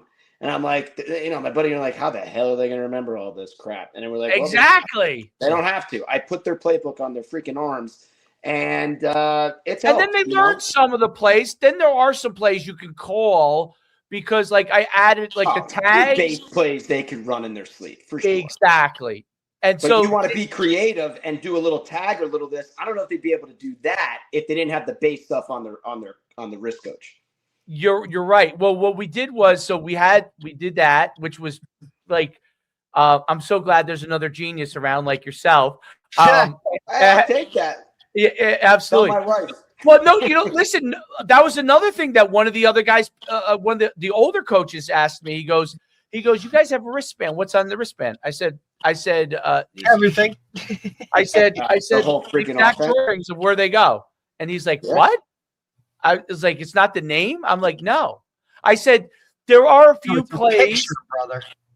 So what I also went to for like some of my not younger, but like my newer kids, I went to for a couple of those groups because we have so many kids on our team and there's a minimum play thing. So we created some groups and it was the play was all in, and the set was all in one word. Okay. So it made it super easy for this group of kids that were kind of new. I coupled them with an experienced player who's running the ball for the most part. And it was all one. They would run out. They would know what they were doing. And all they were waiting for was me to tell them. And actually, I started to let the guy who was like the Wildcat quarterback, just looking, you just tell them the direction by where they're playing. You know what I mean? And so those kids were able to learn how to do the things that they needed to learn, which was block and double team and pull without having to think about it, because it was just one play. And then we eventually, by the end of the year, we got to a pass tag for that group. We got to a reverse tag for them. And then we obviously had our main group, which that kid who was running that group was our running back in the main group with my son's group. And so they all kind of, they had the plays in the wrist, and they had a couple plays that were tags off of it, like you said. And it was amazing how fast they could play. And other coaches would be like, I don't know how you install those plays. Right. And it's I'm like, well, they already know it because they know the base play. They know it because they've seen it on their wrist. They visualized it. They've run it. We don't even practice it that much. So it's funny you say that because, like, first of all, now you have your playbooks on your wrist and they have it all the time, right? It's with them. The playbook is on their wrist. And you know what, guys, let's be honest. They think they're cool as heck, right? Definitely. So my younger son, when we first started this with my older son, he loves it. So I'll never forget. This was a couple of years ago. I might be embarrassing him. He was probably like 7 years old. He's 10 now. He had his own wristband and he drew up his own plays. He's like, hey, Dad, let's go out. You know what I mean? It's like, dude, it's cute as hell. It's because they love football. They want to be a part of it. And for the most part, and Derek, you could probably test for this too. Like the linemen, power is power. Buck sweep is buck sweep. The amount of variations, formations, and motions and who's getting it, the skill guys have always had to learn a little bit more when it comes to that. The linemen have enough difficult job, as it is to physically move a 3 technique, right? And to know what proper step and the type of block is. Yes, it's gap down backer, but am I getting my head in front because he's a penetrator? Am I using my near shoulder? How am I doing it? Am I double teaming if I'm making that call? Because listen, they got to make calls at the line of scrimmage based on the fronts they see too. But communication. They got to have their own verbiage and their own talk, dude, right? Like it's totally different. It's their own language. Mm-hmm. And same thing with the backs. And it's funny because you guys know the great Jerry Gallagher. Yes, the best. So he is, as we know who Coach Gallagher is in this state, he's a godfather, one of the godfathers in New Jersey. So when Frank Glazier clinics would come around in New Jersey, they'd call him and say, hey, I need a youth guy. Who do you got? So Coach Gallagher recommended me like 5 years ago, right? Because he knew I was doing youth with my kid. You've been doing it since, buddy. That Sunday morning slate of your shit. I've been doing it since. And it's funny because I'm going up to Connecticut at the end of February. It's a good one, right? It's a good one. That's a nice hotel. Yeah, and I'm speaking on. I got 3 sessions. One of them's defense, how to win on defense, and all the stuff we're talking about. That's in my presentation. But the first one is gun, buck, sweep, and counter, and I'm going to go over. Hey, like when they're in the huddle, they're calling whatever play. It's buck to the right, buck to the left. But I had on my play call sheet probably about 10 different tags on one play. The linemen don't give a shit. They think it's 21 buck, it's 29 buck. They don't care what the hell the formation is or who's getting it. And it's all the variations off of it. And it gave teams fits, man. And you find what a team's weakness is, and then you attack based on a formation. I'm a big like, hey, first drive, let's throw a bunch of different formations. I'll run the same play, but different formations to see how you line up. And then you gather that data, and then you try to attack from there. But it's like all this stuff we talk about. Sometimes you overthink it, you overcoach it. Be simple. We run 5 plays, but when you watch us, people would say like, man, they run like 100 plays. Like, no, man, we got 5 plays, dude. That's exactly right. We have 5 plays.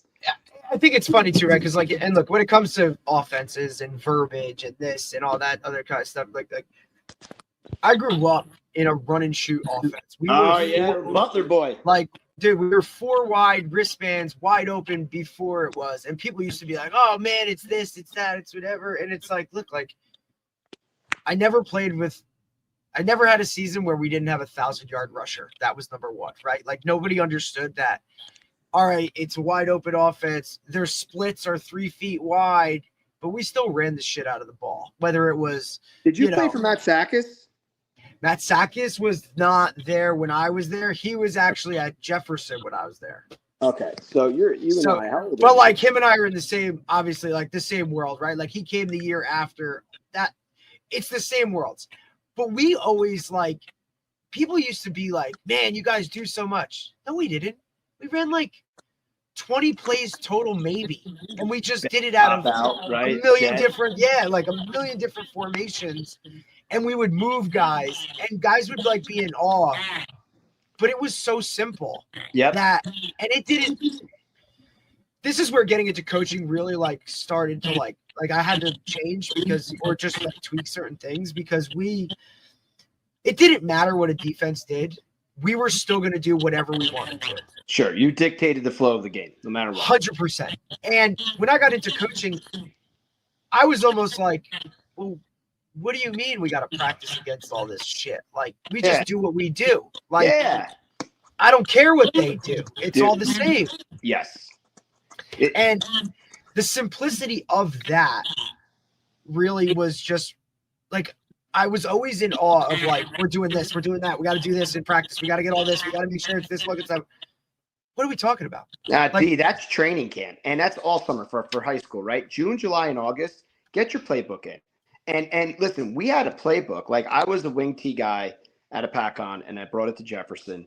And I didn't play in the wing tee, by the way. Like I was a gun spread. You know, you talk about, you know, the run and shoot. I was running that at a pack-on in the early 2000s, right? We were gun spread 5 wide. I was a little guy running around and chucking, but you know, I came into Hopakon. We just didn't have the players for it. And, you know, and a very good small school offense is to run the wing tee. And we did. Brought it over to Jefferson. But then I saw what was in our youth program. And I'm like, man, we got like lacrosse and basketball players. I'm like, we're going spread, right? Yeah. And I brought in Keith Runney to run our offense. So I stepped down as being the offensive play caller. Peanut. Yeah, Peanut. So I brought Keith in. Right, him and the offensive line coach had their own thing going. I still had my DC who was there, Bill Stager, who was there forever. He's still there now with Matt Sakis. Matt Sakis came back around. When I stepped down, Jimmy called me. He's like, yo, why are you stepping down? I want to come back. So he's back, right, with Billy. He hired Billy to be the DC. Now of course. Together. Look, I've lived it all. Like, and lived Jimmy it all. You know. So, but it's wild. And we had John Whitehead come on in, who's a parochial coach who helped John Whitehead. Wow. So you know him, right? So he's down in Florida right now. We text each other still regularly. He retired. He's down in Florida coaching down there. But he came in, and we started running the 4-3 my last few years. Indeed, like we didn't care who we played defensively. The 4-3 had their adjustments, didn't matter. And it was all based on where the ball was on the field. Hey, if we're right hash, we know what we're doing. If we're left hash. And it's just, and offensively, you practice your playbook. And you got a huge playbook. You're not running all your plays. You're taking parts of your playbook that you're going to use that year based on your personnel. And as the head coach, that was my job because I was with them in the weight room all year. I would tell the OCDC based on what's coming at. We had our off-season meetings. And the biggest thing we always did was we evaluated our talent better than we had a thing called the big board, right? And we ranked our players 1 through, let's say, at 50 kids in the program, 1 through 50. We ranked them, and we had an athletic index. We were taking their weight room numbers, their on the field test numbers 40 times, things like that. And obviously, we took into value what they do on the field itself, and we would rank them, and then that number would carry over in the depth chart. So if we're sitting there like, yo, why is our 7th best player a backup guard? Like, no, man, that kid's got to get on the field, or maybe a backup running back. Man, that kid's. Put him at guard. Let's see if you like that. Like, get your best 11 on the field. And then, yeah, dude, based on what we were, you know, strengths were, that was our stuff. But, dude, we would get it out to week 1. It would be like, all right, we got all of our stuff in. What are we going against? An odd front of 3-4 with 2 4 eyes. All right, tackle traps to play. Let's just focus on that this week. Like, dude, we would just do what we do. We'd focus more on maybe what we wanted to attack, but we didn't go crazy. Like, you know, you just don't have enough time for it. Correct. And that's really kind of how the whole, like, that's really what it was for us. It was just, look, like, we're just going to run it better. We're going to know it better. And we're just going to have a confidence in us that, like, we're just going to get it done. And it doesn't matter what they do or any of those kind of things. It's just kind of how we flowed with it. And it worked. And it's why I got confused when I got to the coaching world. Like, wait, what do you mean? Like, why do we have to do all that? Like, who gives a shit what they do? what the genius is in spread, D, is like we were simple at Jefferson my last few years there. We were 3x1 and 2x2, right? That's all we did. So now it was like, okay, you can only do so much, right? What are you doing? Like, what's the box? 6? So is it a 4-2 or a 3-3? Or are you going to do a 3-4 with 2 4-eyes, right? Like, those were the 3 things you were doing, and we had answers for each one. And our thing was always like, look, we didn't have to be, because look, we weren't world beaters, but we were athletic enough and good enough at what we did to find green grass and figure it out. Playing space, brother. Like and you don't need, I mean, look, better players, higher, I get it, but dude, get me the ball when it needs to be there. And it's like, it's one of the things that Coach Shu always used to like he took that, and I was like, Dave, like, this is like all we did, like, just find it and go. And then he's like, well, that kind of makes a lot of sense, right? Yeah. And then to adapt it where your quarterback and wideouts can all be on the same page of like, I know we drawn it up this way, dude, but if he does this, do that. That's all it has to be. That's simple. And now you're off and running. So and simple, stupid, right? Keep it simple, stupid. Simple. And you got to have a quarterback, right? You got to have a guy that like can make, listen, we statistically looked at numbers and we had like, for a quarterback, you've got to be able to throw the ball vertically 45 yards downfield accurately and effectively, right? If you could do 45, they'll respect your vertical game. And over time, I've learned that these are the 3 most important things every offense needs to have. If, listen, if you're wing T or under center I formation, maybe it's a little bit different. If you think you can line up and beat the crap out of everyone in the state to win a state championship, so be it. Like, the odds of that happening are very slim to none. I always thought you got to be able to throw it vertical. You got to be able to have slow and quick screens, and you got to be able to throw crossers, right? You have those 3 things. That was another thing too. Ours, like the screen game. Like I love screens, and I do it. And Coach Shu is the one thing I always loved that Coach Shu did on offense was, irregardless of who the QB was, he took the best athlete and made him take snaps every week. Mm-hmm. Yep. Didn't matter. Like, buddy, we're warming up. Go throw a couple passes. Go take a couple snaps. Like, irregardless, because, look, Coach Shu never took over any world beater of programs. My man took over some programs where they should have been paying him to go there and do shit shows that he's been a part of. I just thought it was something that's always so like I take it with me everywhere I go, and I'm like, who's our guy? Get him some snaps every week. Yeah, just in case. And just to be able to get those guys the ball out in space, the screen game to us became so important. And pitch and catch, man. But guys don't like, I want to do screens. But then they practice, like maybe they'll throw 1 or 2 screens in like team, right? It's like, you ain't never going to get good at that. Dude, it's like a segment of individual. It's part of it. Monday, we would do 3 15-minute slow screen periods a week. Monday, the last day of practice, and then our offensive practice, right? So the first and last practice in our main offensive practice. And we would do 3 15-minute quick screen periods too. And we had 3 different quick screens and 3 different slow screens. Right? That was, right? It was always a segment in our practice. Periods. Yeah, tandem. Yeah. And I brought it to, that was actually one of the hardest things to implement at youth at first, because you do screens, Dave, down at the youth? Yeah, we do screen. Yeah, we do. We run quick. We run bubble. We run rock. What I call rocket, where you come in. Yeah. Call tunnel, right? Yep. And then we do have a slow screen. I have not yet run it in a game, but we practiced. I've not run it in the game yet because I just don't think that our timing has been good. But like my whole thing has been like, I want you to start doing these things, whether we run them in a game or not. The things that are part of football, you need to be able to do. Whatever high school you go to, okay? That's the key. Our area, you could go to like, there's a Catholic school here. There's 2 public schools. Like wherever you end up going, that coach is going to get kids that know how to do all of the basic things in football. So, whether they run spread or they run wing T, like I know that whether it's the linemen or the skill kids, they will know how to do certain things, and they won't have to worry about. My whole thing with youth is I told Darius, I want when my kids go on to whatever they do, that the coaches who have them go, wow, Who got you ready? You learned some stuff in youth football. You know, you're ready. That's what if they knew that, I know I did my job. So guys, all sports, right? You have club teams, travel teams, and then right?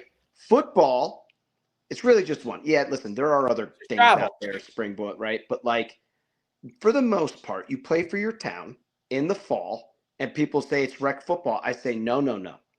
I say football's different, doesn't have different levels and all that stuff. Like we are a feeder program, and we are feeding to the high school. We need to feed, their offense, the teams. Like we're a feeder program. We're not a Jerry. That's where it's also too, like in doing this podcast, we talk to so many guys like nationally, right? And when we talk about their high school programs, whether it's Texas, California, the middle school program directly correlates with the high school program. Like the 7th and 8th grade team is just an extension of the high school program itself. That's something that here we don't do that.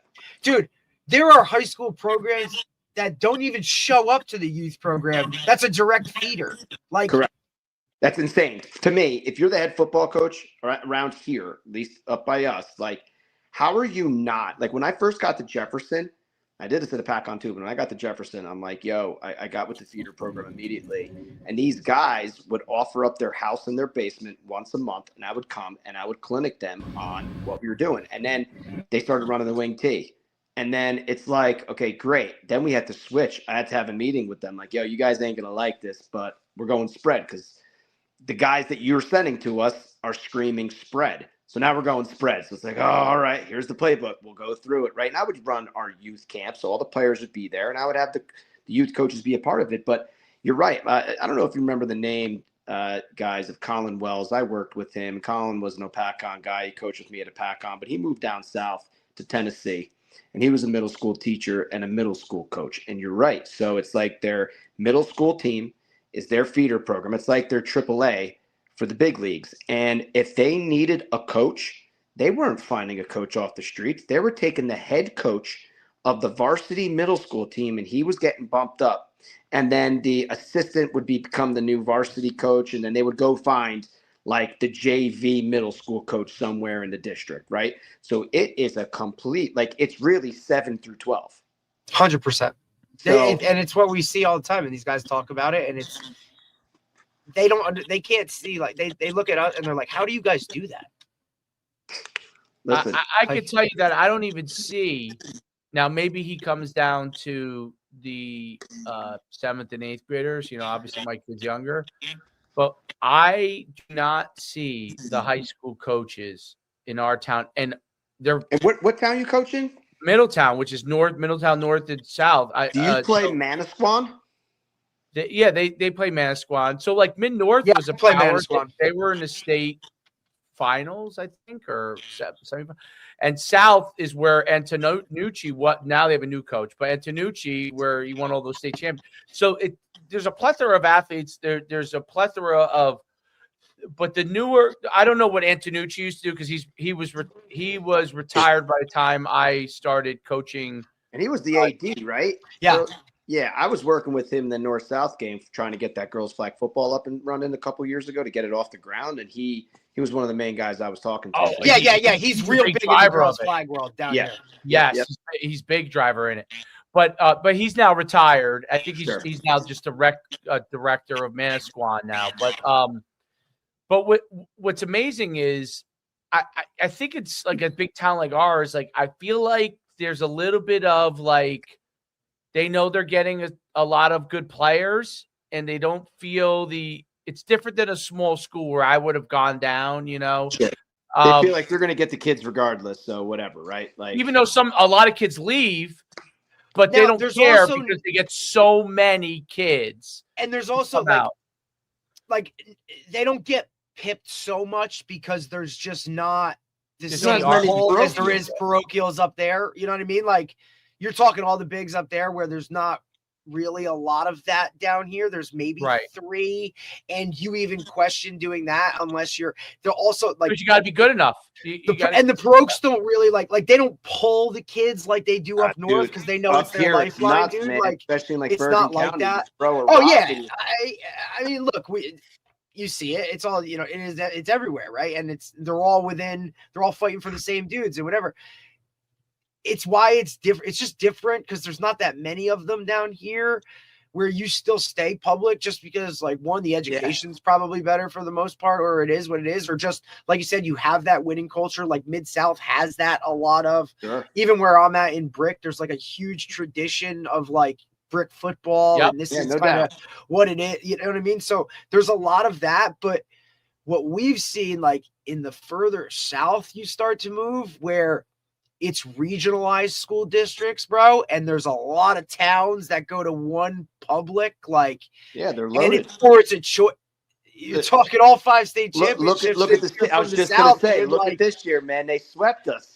I mean, you know what I'm saying? Like, and it's just they're pulling from a, like, just more area, more towns that outside of Philly area, and they're open enrollment too. So now that's a big thing too, like David, because we talked about with that, like, now that they're doing this whole, like, like, hey, if you're, you have a certain number of special enrollment kids or kids that are out of district coming in and you win, now you're playing a group up, right? So those 6 schools this year in the first year they're doing it, like, okay, like, we'll see how this goes, right? And they'll reevaluate it every year, but just in general, like, the towns are bigger. There's regionalized schooling. Like, you know what I mean? Like, it's not Hapakon where it's 2 sections of town, dude. Or like, look, or even where Dave's from in Bergen County, right? Like Saddlebrook, like, you throw a rock and there's a high school, you know what I mean? Like, whereas all of those towns down south a little different. Like the first North-South executive board meeting we had in January, like, you don't think the guys from down south were giving it to us up north, fucking sweep. And by rights they took it to us this year. But hey, you guys know do you know the name Bobby Smith down there? Like, that's why of course, ripped Green. So I grew up with Bobby. Him and I played, and we're because Bobby was Bobby's a Packard guy, right? Yeah, we played together. He's a year older. So we've used Bobby for how long, Dave? Like, with our trading stuff like that. Like, my son when he had the Seavers, he basically lived at Bobby's place, getting therapy with the 12. Oh, there you go. Hey, buddy, the big man. Yeah, he's got school tomorrow. They know how to do snow removal up there. No, yeah, we were in today. Dave's kid goes to Catholic school, dude. He'll be off for the next 6 weeks. I said, you're going back to school tomorrow. They had off today. I said, you're going back to school tomorrow, whether they're open or not. So Bobby Smith, though. So when I was at Jefferson, I was, every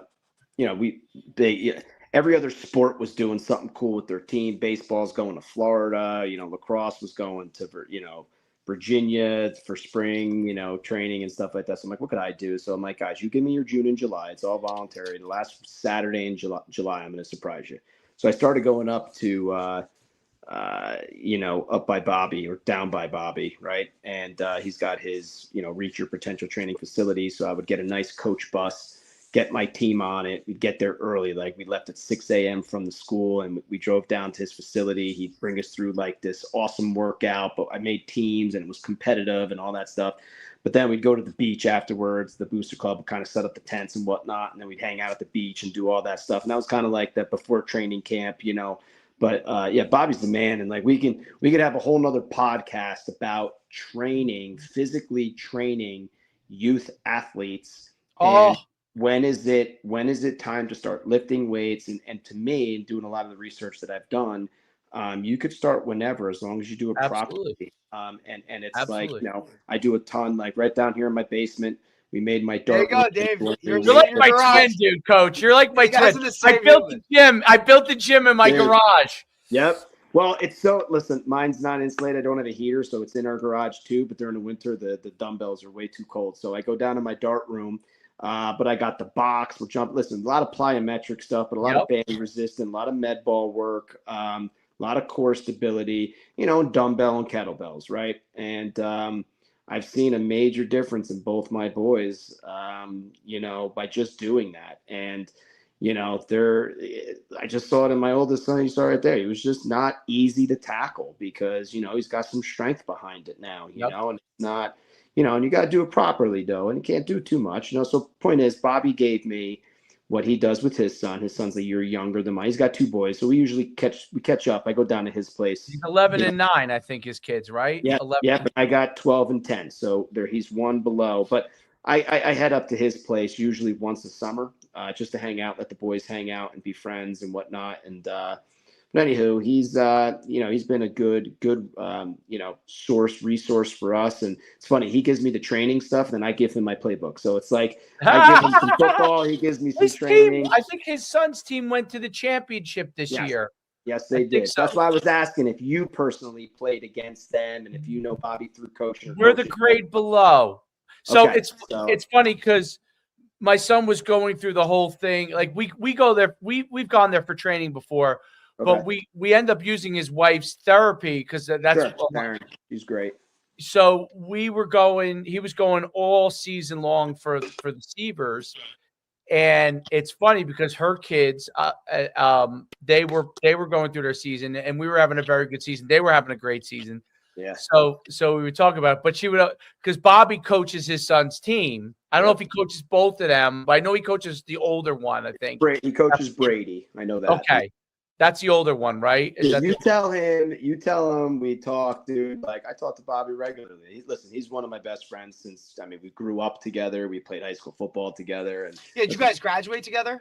No, he's a year older. But one super cool moment was Bobby was with him, and I got inducted to the Opacan Hall of Fame together on the same night. And just that's be able to do that with him and reminisce on all of our time playing together and all the great stuff. And the fact is still to keep close contact with him, and we still help each other out when we can. And it's just that's football. Those are those bonds in sports and growing up. And it's like that's what I told the 7th graders. I go, listen, man, this is not a big huge deal. It's not the Super Bowl, but when you're playing for your championship here, I said, people will look at you differently. People look at champions differently. They're going to respect you more.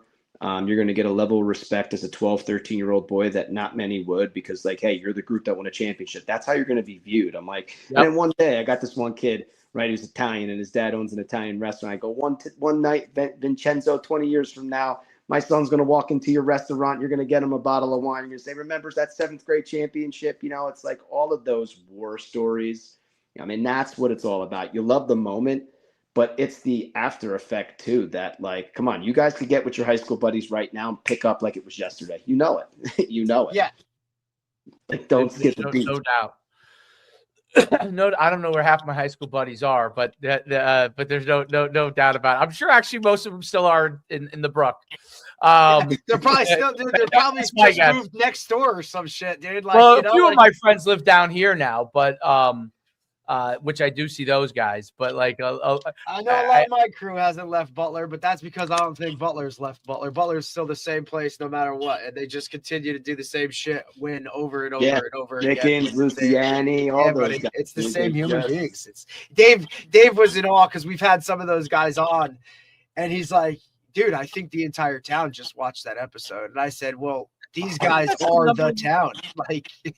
That's still the number, other than the Harvard, and we had the Harvard and Princeton guys on when we had those 2 back-to-back. The episode with Mark Coach Mickens is still the number 3 most watched episode. And so we've had a lot of we've had some names, quote unquote, right? I could have done a better job of promoting this. I really didn't. I didn't know what this was going to be about when I got on, which great. I've had a blast with you guys, but if I'm lucky enough to get back on another time, I'll definitely do my part and get it out. No, dude, it's not really like that. If we really just kind of roll it out, and then it is what it is. The live versions get whatever, but Dave, you'll be the first to tell you, these replay and sure. so you get a viewership at live, and then the shorts and the reels and the small things that we clip it up and go. It's like a hot take or whatever it is. I think that's what makes us different too. Is we do the long form stuff where we just come out and shoot the shit basically for what it is. But yep.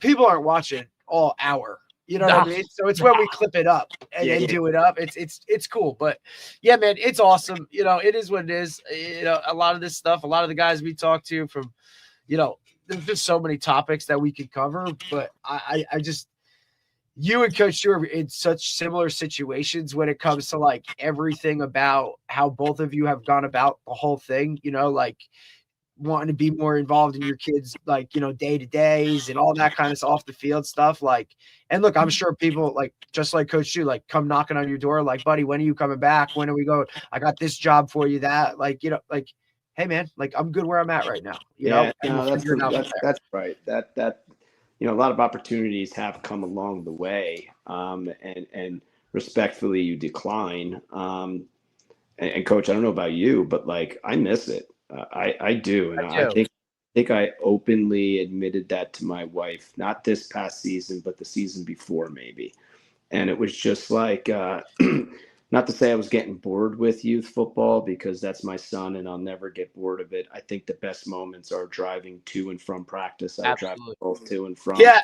And those were the best times, you know, but like you miss the being around a coaching staff that has that level of knowledge and game planning and that Friday night juice and the excitement of winning big games. And, you know, you just the challenge and all that stuff. I don't miss the politics. I don't miss the parents. I don't miss administration when it comes to that. Not to say, listen, I was fortunate at Jefferson. Administration was awesome. Like there was never an issue with that ever. Right. But, you know, there's the other responsibilities that come with it. Why I like youth football, because to go back to, you know, what do you say about the parents? I'm like, I'm a volunteer. I get to finally say to people what I've been wanting to say. Yeah. Forever, but I couldn't.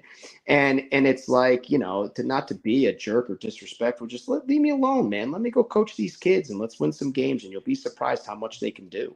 Right, like I'm doing you a favor. Yeah. Well, yeah, no doubt. Well, like, that is always light on my step. That is always like, if anybody ever complains and they like my and you've probably coached your kids in other sports too. My favorite always is the person that complains and they never coach they never volunteer to coach any. They never help. They never, or maybe they never played too. We go about that all the time, dude. And we're like, look, this dude, like we beat his ass on JV for, you know what I mean? Like, this dude was a JV player, if he even got a uniform. Like, we go back and forth with that kind of stuff too. But it is what it is. But I really do think like you're right about like when I always say like, when my son gives me a hard time about something, I give him the threat. I'm going back to high school. I just can't take it anymore. I'm going back to high school. And he goes, no. Yeah, I always go with the, I'll just go on the other side of the fence and I'll let, X, Y, and Z coach you up. And they're like, no, and it's like, and yeah, they tighten up real quick. In a perfect world, man, I would just love to follow my boys all the way through until they're done, and then then it is what it is afterwards. But I miss it. I do. I want to get back out there, but it's impossible to do both. And you got this golden window. I didn't have kids to not be around, right? It's like, so whether they like it or not, on how hard I can be on them at times, or any dad, yourself included, Coach, that they may hate you sometimes, but I'm hoping that they reflect, look back at it, and they appreciate it, because I sure as hell do. And, we're not perfect. Anytime I go to bed like, man, I was way too hard on him tonight, and I'm going to make it up tomorrow and just be more chippy. And then I wake up and he does something to piss me off and I'm back at yelling at him again. It's just like, they're all, that's one of the things that I had to come to the realization is like, I feel like that sometimes too. I'm like, I'm just going to be the nice guy tomorrow. And then I'm like, do you purposely try to antagonize me each day? Is your oldest 10? Is your oldest? Oh yeah, he's 10. But I only have one. Okay. So he also gets a little bit of the, because he gets all the attention. Sure. So he has a little bit of the, like, if he doesn't like what's going on, like, who else? There's no one else. He's going to voice it to you. So Dude, what's going to stop me? I tell you what I wasn't ready for, because that's it, but I wasn't ready for the puberty aspect and the hormones. And they got a lot going on. Like, I know we all were there. I mean, come on, guys. We remember what it was like. And I look back at, man, what are some of the things I did or say to my parents or my mother? Oh, gosh, like, geez, what a jerk. I think about how much I was as a kid. And it's hard to see them go through. And the toughest thing is, you're their coach and you're their dad. And it's like, it's tough to separate.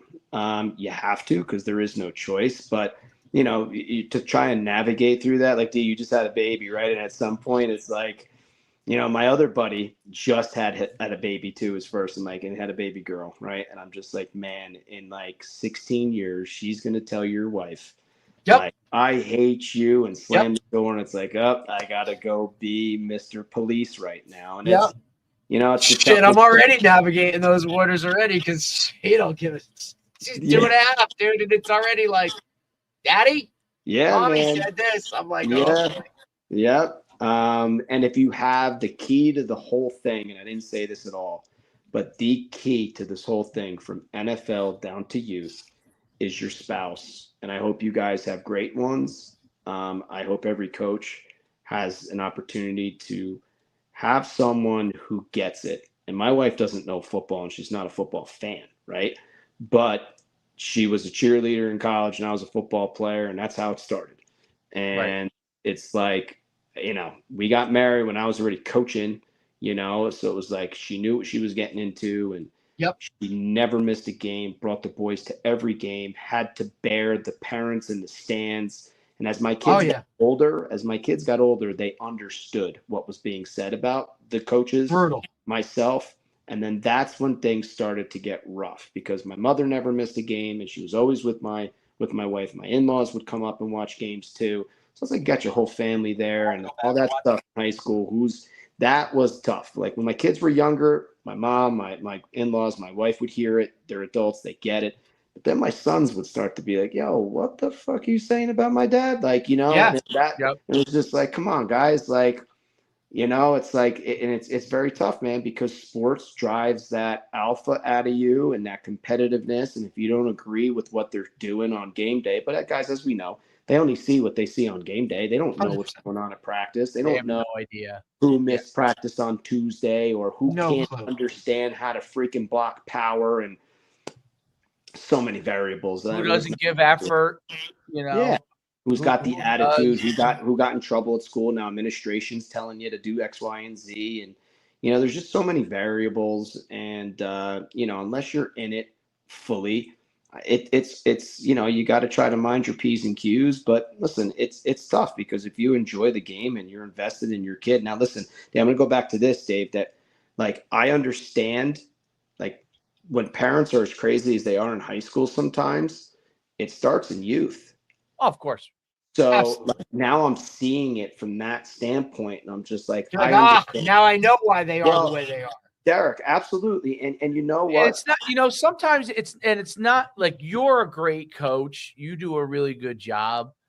You probably, even though we all deal with issues as youth coaches, you're doing a better job than 99% of the other youth coaches. The problem comes a lot of times, and you've probably seen it if your kid's been in other coaches in other sports, where even though a guy's volunteering his time, he's just either not that knowledgeable. It's not that he's trying to do something wrong. You know what I'm saying? Like, he's just not that knowledgeable.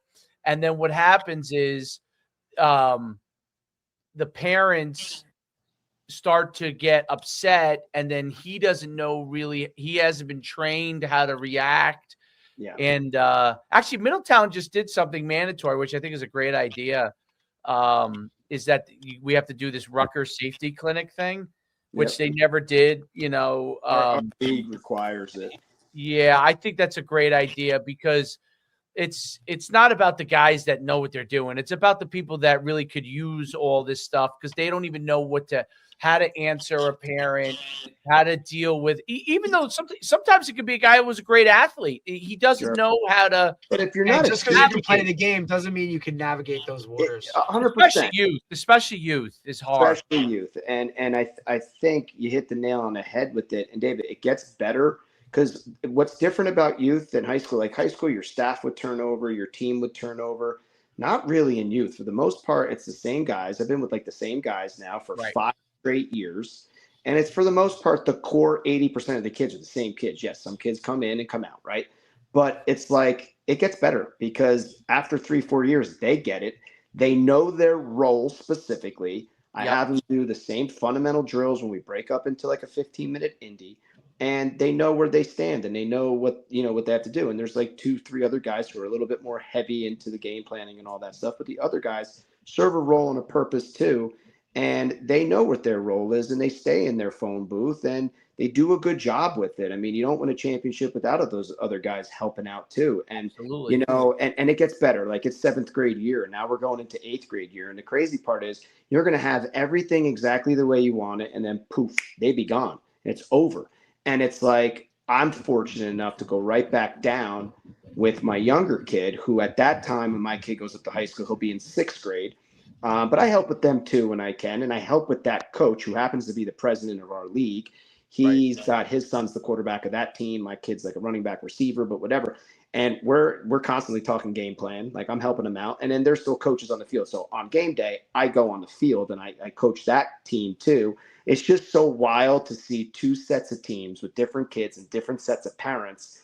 And I'm fortunate because both my kids have great numbers for a small town. Like most average team at like a town like Newton, you got like, I don't know, 14 to 17 kids on the team. Like both my boys' team have 25 plus. So they got the numbers and they got talent on those teams. So both the teams win. So it's obviously a lot more funner to win than to lose. So very fortunate. A lot of this stuff, guys, is luck, right? It's like we move to a town, you have a kid, and how many kids are born at the same time as your kid and go to school together and decide to play sports together, and it's like you got to be lucky in that regard. Your kid could be a stud, but if you're with only 12 or 13 other players who aren't, that's a tough, Absolutely.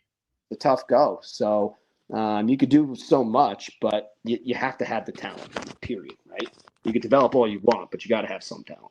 No, there is some luck to that. There's no doubt that you happen to be in a class that you have a lot of kids, which is really a great thing. I mean, it's like I said, I'm in the same situation where I happen to be lucky that there's a lot of really good athletes around. So it makes it more fun because you get to coach a lot of good athletes and there's a lot of good kids. Yeah, I got a question for you. I wonder if we didn't have that talent, how quickly would you go right back to high school? Probably pretty quickly. Like, I don't care what you say. Like, if you're a high school coach, you come down and coach youth, right? And you listen to the Greg Olson podcast and stuff. Like, you got some ego, you got some pride. Like, I can't be this high school coach who comes down and my team sucks. Like, let's be honest, right? Like, you got a little bit of an ego and integrity to carry, like, you know what I mean? And if you want to stay relevant and get back into the high school world, you're like, well, where have you been the past 5 years? Oh, I've been coaching youth football. Like, well, how did that go? Right? You got to be able to say something positive. So yeah, you do take pride in it, Rand, and you do want to win, but mainly when you're coaching your kid, you want that experience for him. Like, there's only one person a man wants better than themselves, and that's their son or sons in this matter, if you have multiple. And I just want them to have the same experience that I had, if not better.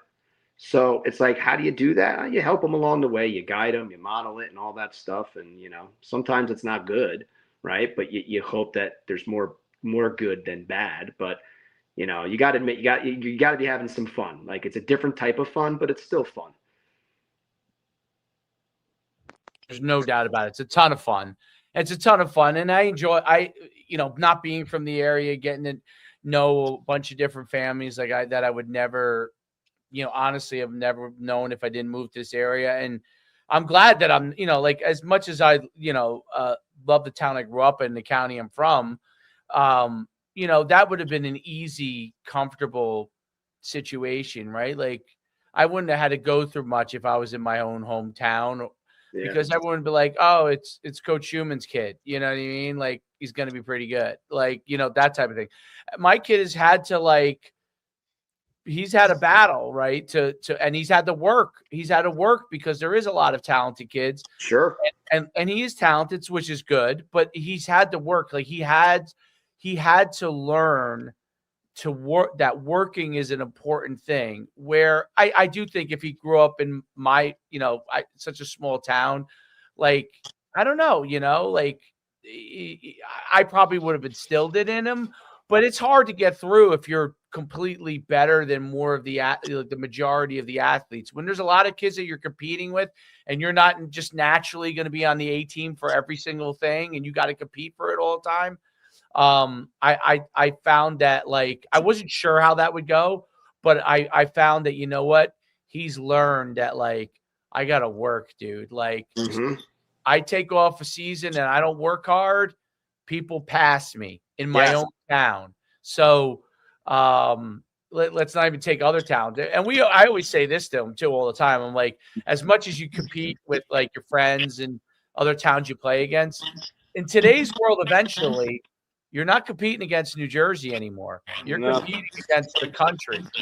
So I don't know what that kid in Texas is doing, but my guess is he's playing football probably all the time. Sure.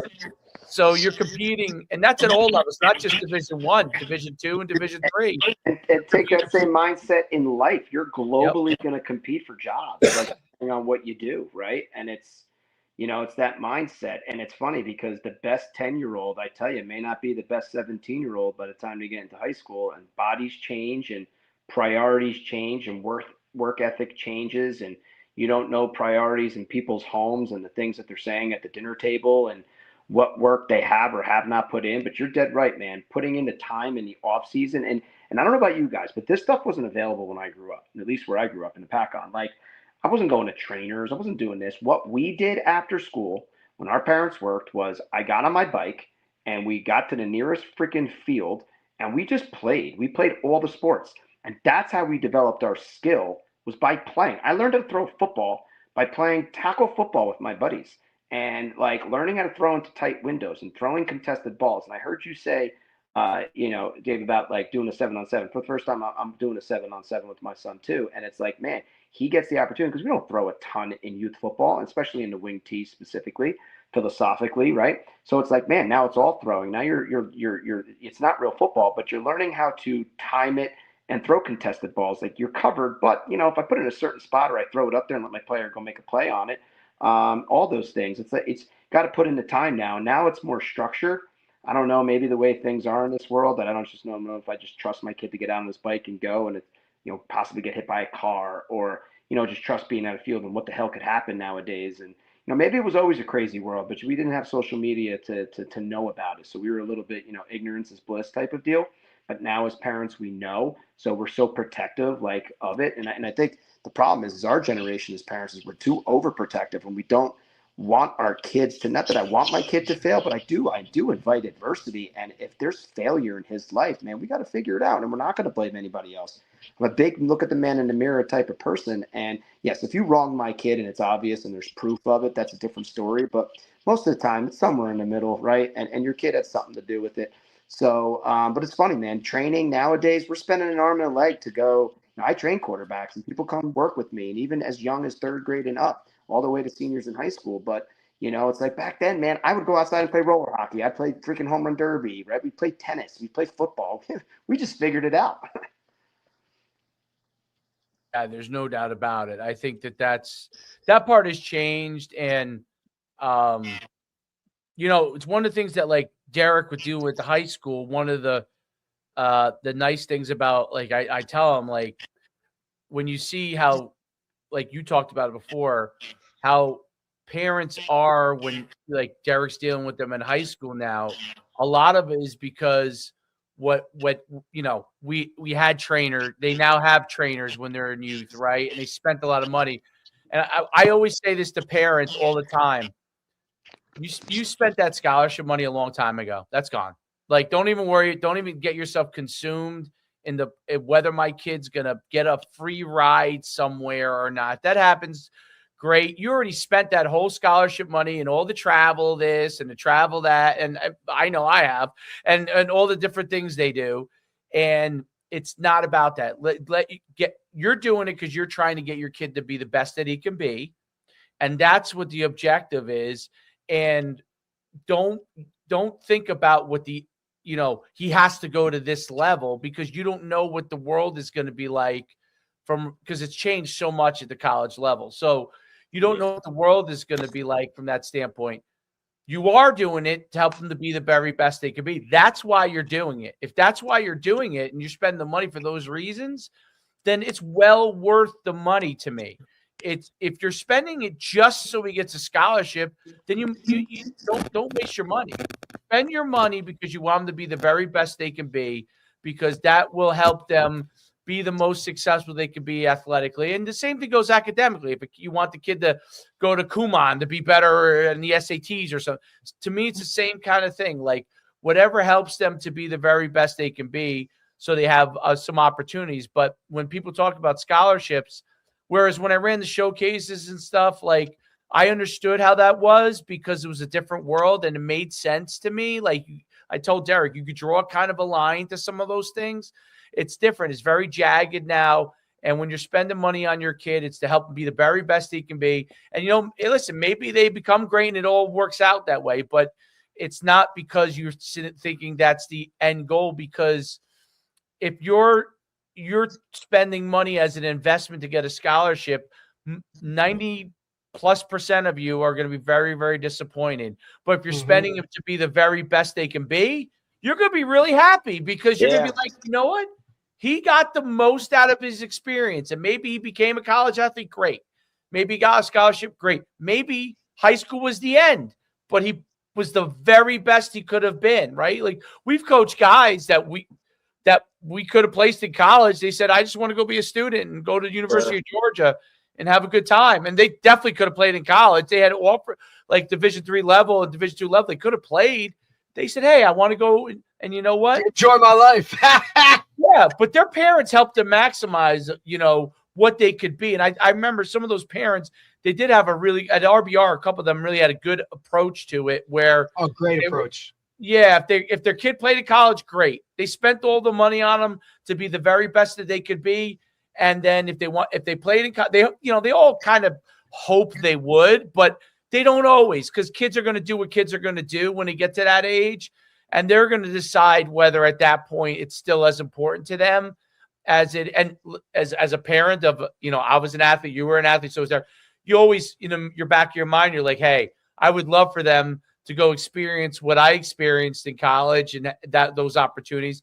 But ultimately it'd be up to them. If they want to experience it, they will. That'll be there for them, But when parents understand that, I think they come back, they look back at their experience and say it was great. But if they invested it just to get a scholarship, I feel like you're always going to end up being disappointed, because nothing's ever good enough, right? Nothing's ever good enough. It's a completely pure ride. And your message right there is perfect. And I couldn't agree with you anymore, dude. That is exactly, you want your kid to have a great experience right now. Like, my kid's going to start batting lessons with our batting guy in town. And it's not because I expect him to get a baseball scholarship. It's because I don't want him to suck this baseball season, right? Ultimately is what it comes down to. Right.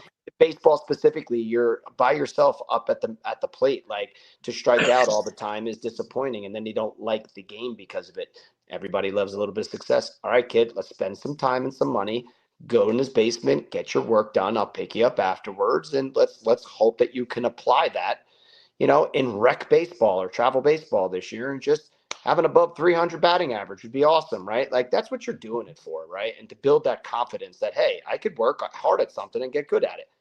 That builds that self-esteem, There's no doubt. We'll let you go. I one of the last thoughts I was thinking about was that one of the things also with parents is like, hey, just because he loves this sport XYZ right now, it doesn't mean he's going to love it 5 years from now. He may like another sport, right? And you have to be open to the fact that could change, and you could spend all your time and maybe money in one area, and he may turn around. I just see it actually on the soccer side. Like, I have a couple guys that I'm friends with. I would say that I'm undefeated as a youth soccer coach, because I had these two guys who I was friends with. My son went to nursery school with them, and we these kids are like great soccer players, and their dads were running the team, but their kids were also playing like other older kids were playing club. So a couple times I was stuck with this team with all these superstars, and we would score all these goals. And I had parents yelling at me like, "Stop scoring!" I'm like, I don't know a damn thing about soccer. I don't know what I'm doing.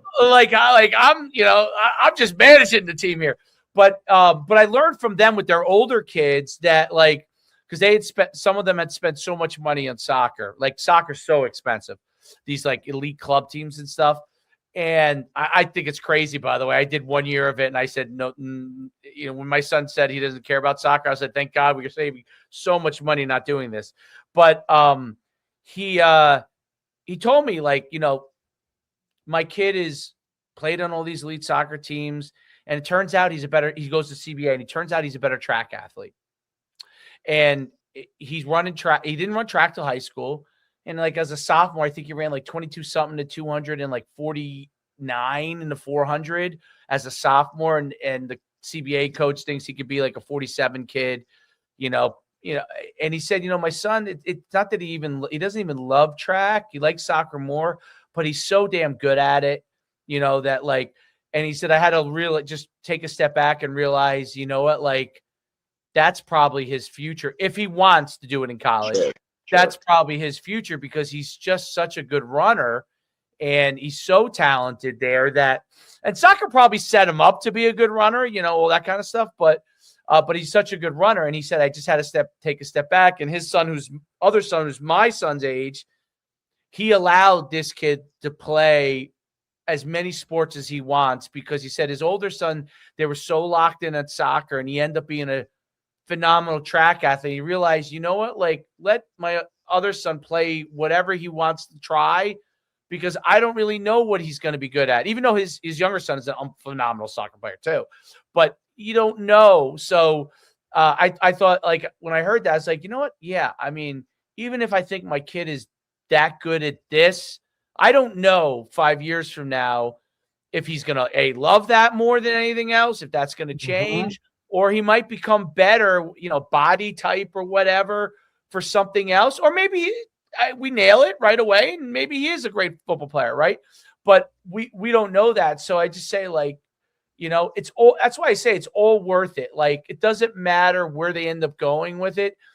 One sport helps the other. Like one sport, like, you're training your kid in speed and strength. Well, that helps every sport, right? It helps every sport. He's going and taking baseball lessons. Well, that's coordination, and that's hand-eye coordination, that's timing, that's athleticism. Those things help football, right? So those all things build on top of each other's.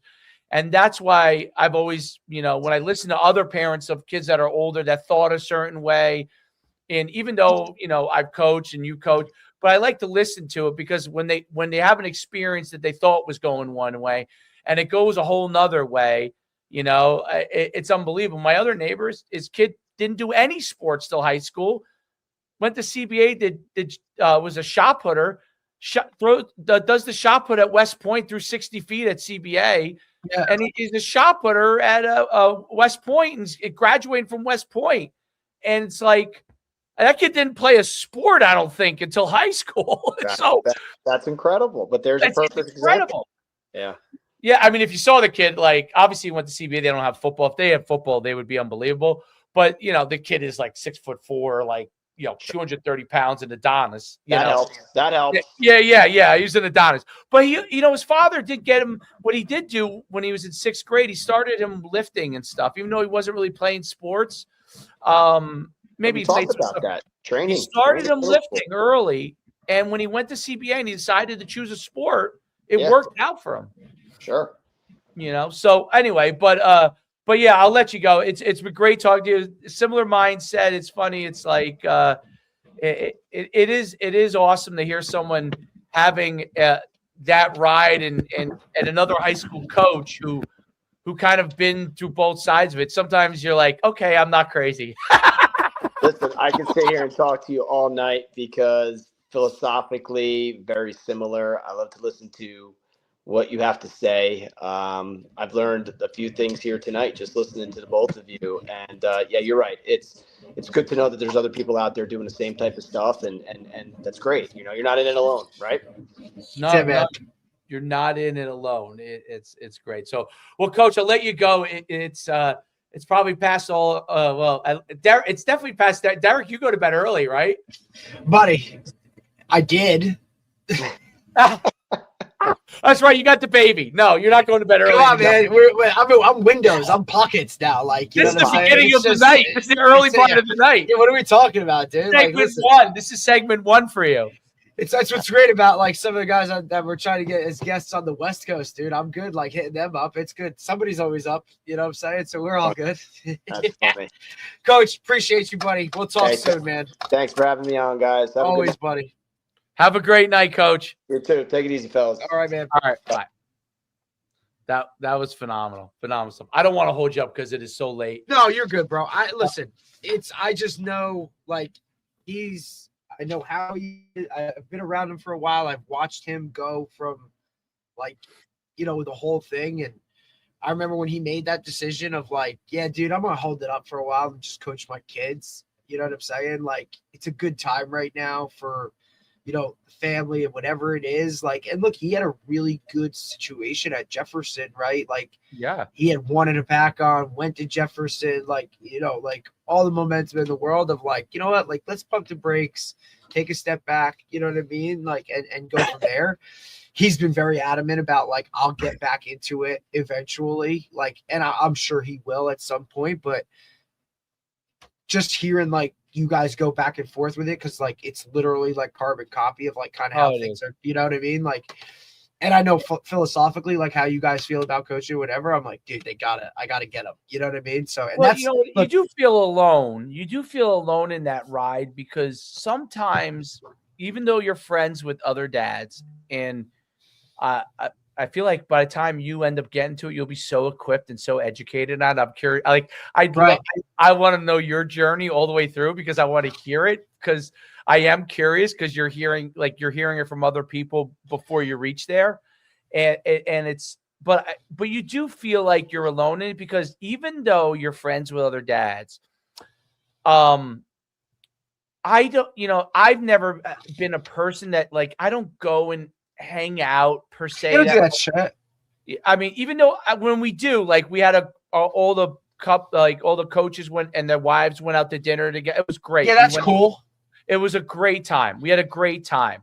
But my personality is not like, I'm a very outgoing person, but I'm not like, I don't like, once I shut down that part of my world where I don't go out that much anymore, like maybe my wife hates that about me, but like when I kind of became an adult parent, I really just thought to myself, like, I don't want to be hanging out that much. You know what I mean? Like, that's not my thing per se.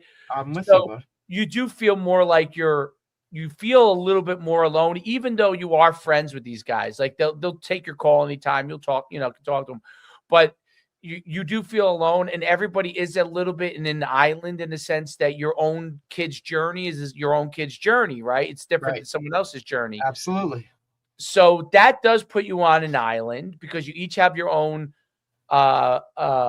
circumstances, which is when you talk to somebody else that may have similar circumstances, it is like a rewarding conversation, because you don't get that as often. Like your kid might be really good at football. Well, your other friend's kid he might play football, but he might be really good at baseball, right?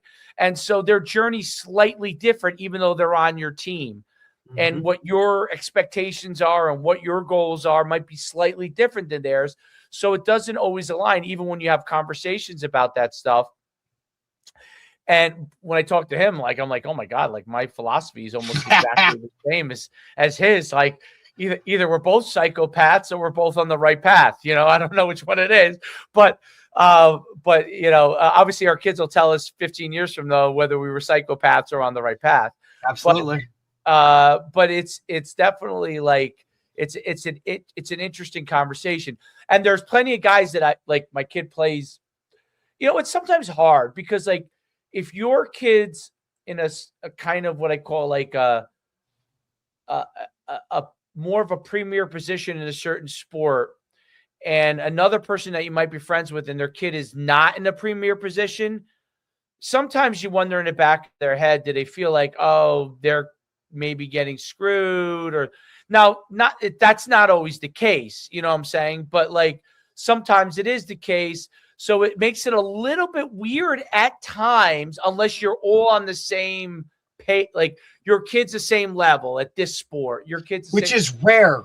It's like very not going to rare. happen. Like you're never going to find the right. You know what I mean? You like, might be the same level in football, but then go to basketball, it tails off in something else, or even worse. even in school or academically or socially, right. Like your kid has a lot of friends, this one doesn't have friends, or it's I'm hard careful to find that.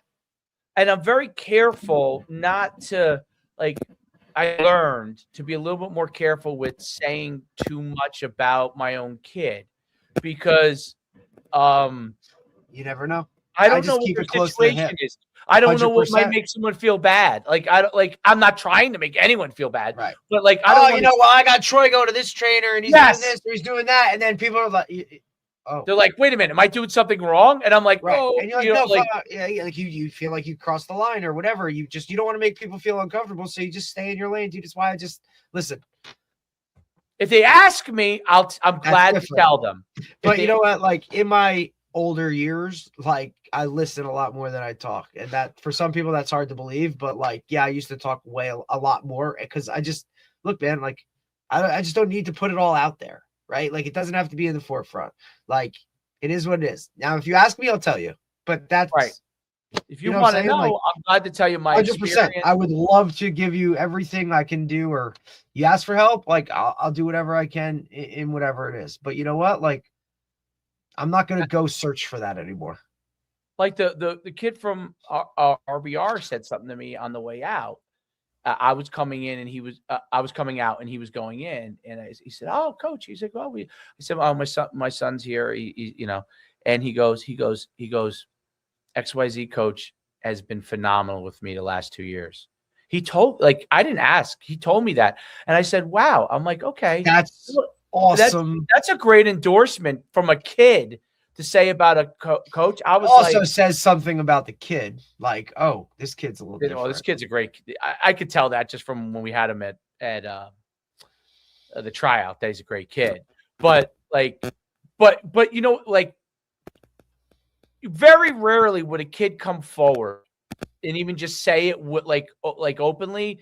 Like it makes me think, not only is this coach probably a good coach, he's probably also a good guy. You know what I'm saying? Like, so like those are, when I say like with parents, that's why I always say like you should observe. It's worthwhile to spend money, even if you're throwing it away, just to see how someone works and just to see how they treat a kid or how they coach a kid up. And you know, sometimes you want X at this phase in your kid's life. And then sometimes you want a tougher guy on your kid at this phase in his life. And those are important things to understand. You got to also know who I'm like coaches. I'm pretty tough on Troy on certain things. So when I put him with a trainer, I actually am looking for a guy that is coaching him hard, but really has like a good amount of empathy. Because I know my kid could use that when he goes to a trainer, because it's not just about what they know. I mean, yeah, this guy might be better than that guy. Communication, how they treat him overall, like that stuff all matters, man. Right. And then there might be a phase in his life when he might need it. I might want to send him to a guy that gives him a kick in the butt, you know, too. Right. So absolutely, it depends on the different phases and what they're doing. And then I watch him, you know, like he like, I always say like, how did you like it? Oh, it was good. You know, they always give you the bullshit. Like, oh, it was good. You know? Yeah. Okay. How do you like how he treated you? Oh, he's really nice. Oh, he's really nice. Okay. Do you think that you want to work with someone that is nice to really you? Nice. Is nice. Like, is he getting the most out of you at the same time as being nice? No, he's teaching me. Okay. Like I ask those questions because Well, I think you have to. That feedback, that direct feedback from them, like, and obviously, you know what I mean? Like, that's what you're going to base it off of. I don't want the, like, listen. Yeah, don't give me the fluff, bro. Don't tell me what you know I want to hear. And I don't need the flash, okay? Right. Now, not that there are some flashy guys that are great, okay? Because it's not like there aren't. But I don't need the flash. Like, you don't have to come with me with the flash. I am watching things that you don't think I'm watching. So yes. You don't, like, if you are trying to impress, don't try to impress me. Okay. I'll look for the things that I need to see positionally or technically that I'll know, okay, this is acceptable for me. I want to know what my kid thinks, and I want to know what he came out of that with, and I want to know, are you teaching? Teaching, like, because I don't care. Like, to me, like, if you want to film, that's okay, as long as it doesn't affect your teaching. That's a big thing for me. If you want to film. Don't all of a sudden start doing shit or become something that you're not just because there's a camera on. Like, right. Be the same person. Because I'll notice that shit too. 100%, dude. And I feel bad for the parents that either don't know or fall for it. Okay, because the parents get a little duped. They're getting duped into it's not that. Like, you got to get you want to get real work, real training, and then that way you don't have a coach. Like, you want a guy like Coach Colombo to say, hey, this guy went to an outside, because they all go to outside trainers, whether coaches like it or not. They're going to go to outside trainers, and you know what? I actually like that guy's all right. You know what? He didn't try to interfere. You want that sign off. Yeah, like, that guy's all right. Like, I have this impression about trainers, and you know what? That guy's okay. Like, when people talk about us in the 7-on-7 space, no. I don't even know that most coaches, probably real high school coaches, realize that we're even in it. And to me, that's a good thing, because absolutely, because we don't need to be loud about it. Like, we just do what we do, and it works, bro. You know what I mean? Like, works. I don't need to be on the side doing 7-on-7 and holding a Go route camera or a GoPro camera, a GoPro camera of, like, this is who I am. This is my program. This is all this other kind of jive, because I just don't need it. Like, the work speaks for itself in that, like, we just do it the right. I think we do it the right way. I think guys respect us in the manner that we do it, whether it's an opponent or whatever. And you know what I mean? Like, I don't know, man. Even looking back and like as a younger guy, like, I don't think I would have done it like that. Like, that's just. Yeah, like, what are they like? Look, I was looking one day at our because I try to track all the times we've won things, and this is why I'm bringing this up. Okay, so we've won. I'm just looking on this. It was a crazy number. We've only been doing this is only the 5th year. We won 1, 2, 3, 4, 5, 6, 7, 8, 9. We've won 12 tournaments and finished second 13 times, and we've won our bracket, like our round robin, 21 times. Well, guess how many of them I remember? Maybe 1 or 2. Okay, so my point of that is those we've won a lot. It's not just that it's not that, it's their experience. Like, I don't even remember, all those kind of things. I can remember a few of them. I don't remember. I probably remember my kids more. And then I remember the one that you guys won with, was in the rain, which was a really yeah. That was a great. I think I still have the trophy, actually. That was a great one. That was like, a couple of signature ones, but we've won now. Our groups have won so many, like multiple in a tournament, that you don't see us like walking around doing that. Like, hey, like, I'm not even there sometimes when they're getting the trophy handed to them. So, like, it's not about that. You know what I mean? It's about, so like, but I track it because I like to be able to prove that point. Like, you don't hear much about us on that, but if you go and look at it, look how many we've won. We've won a lot. Or but even like, just like, look, I always like, just look at how many kids we have playing at the next level. College.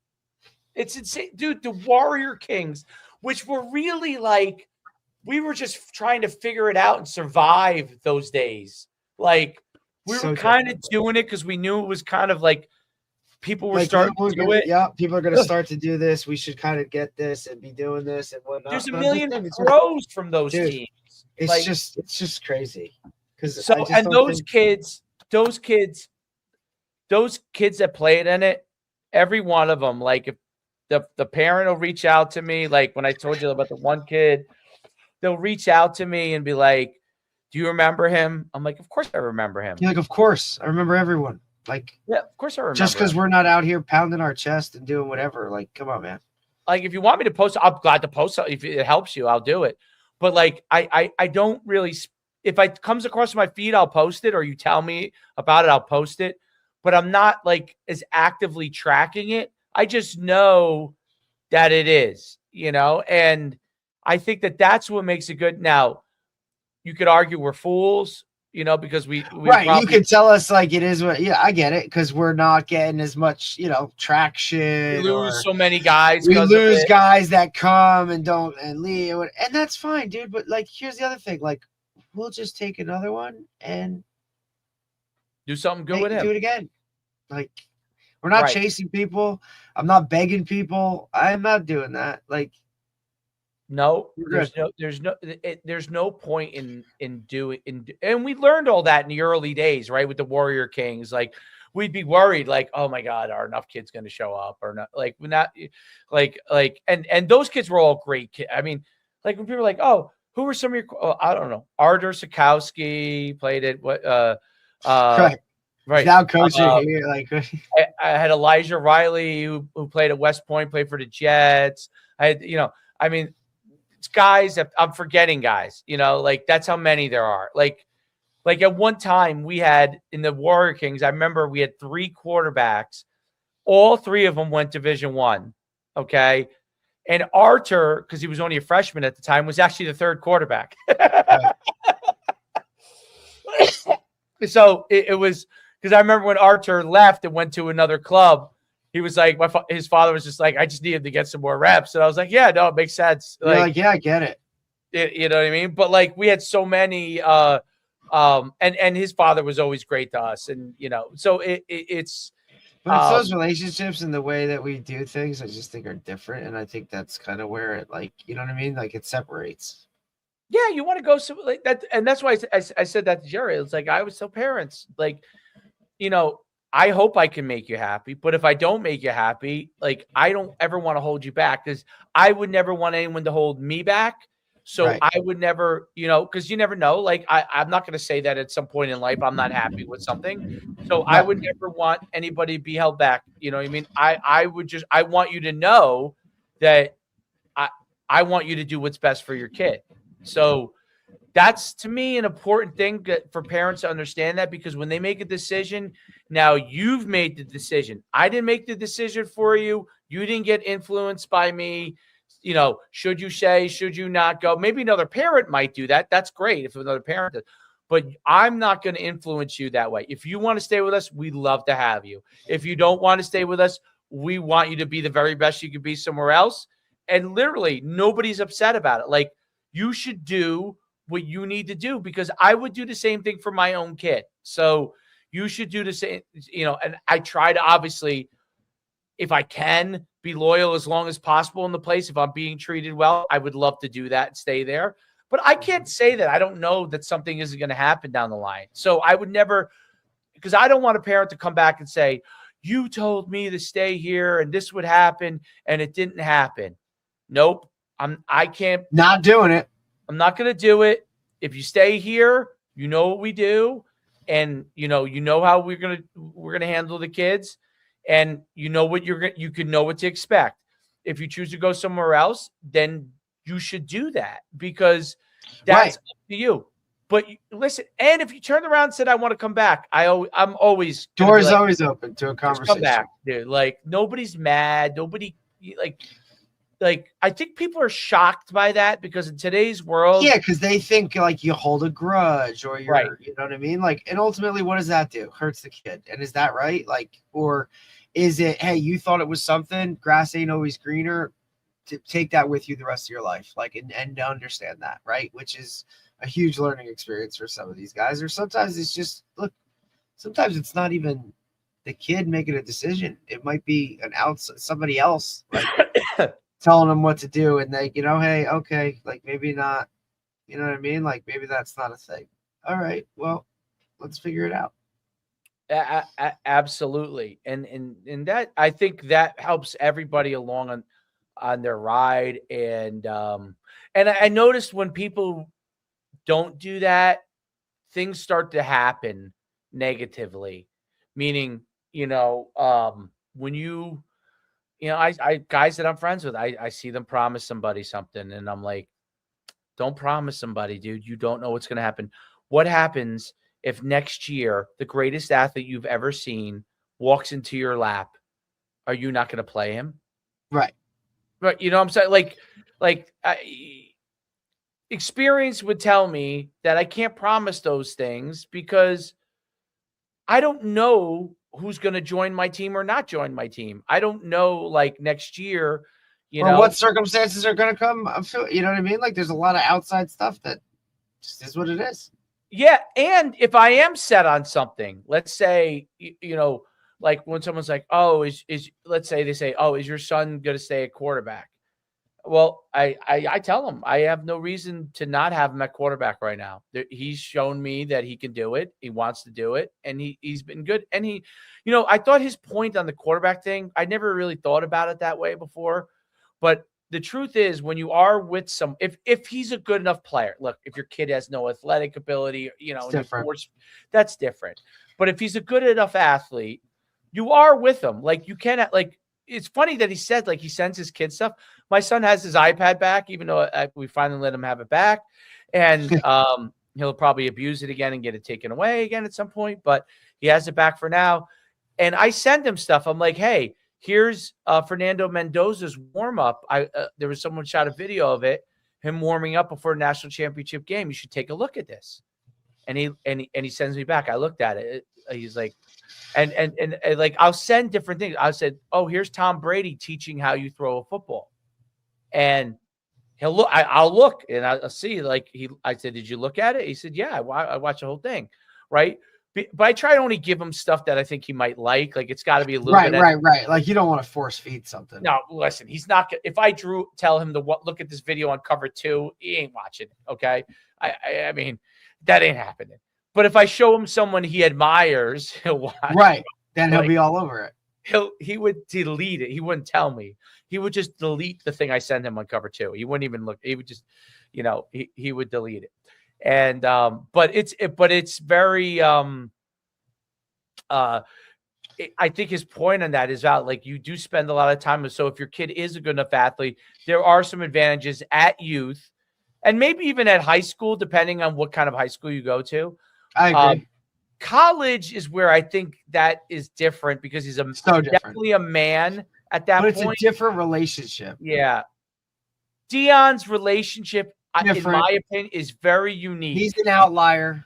He's one of the greatest athletes of all time. His son happens to be someone that seems to work well in that manner. Just got announced to the Pro Bowl, actually. Yes, which is shocking. I don't know how that happened, but we understand what the Pro Bowl is now. This isn't Sean Taylor blasted punters anymore. No, this is like a show. But I do think that he listen, they did win with him at the quarterback. So you can't argue that. He's having a hard time winning without him there. I agree.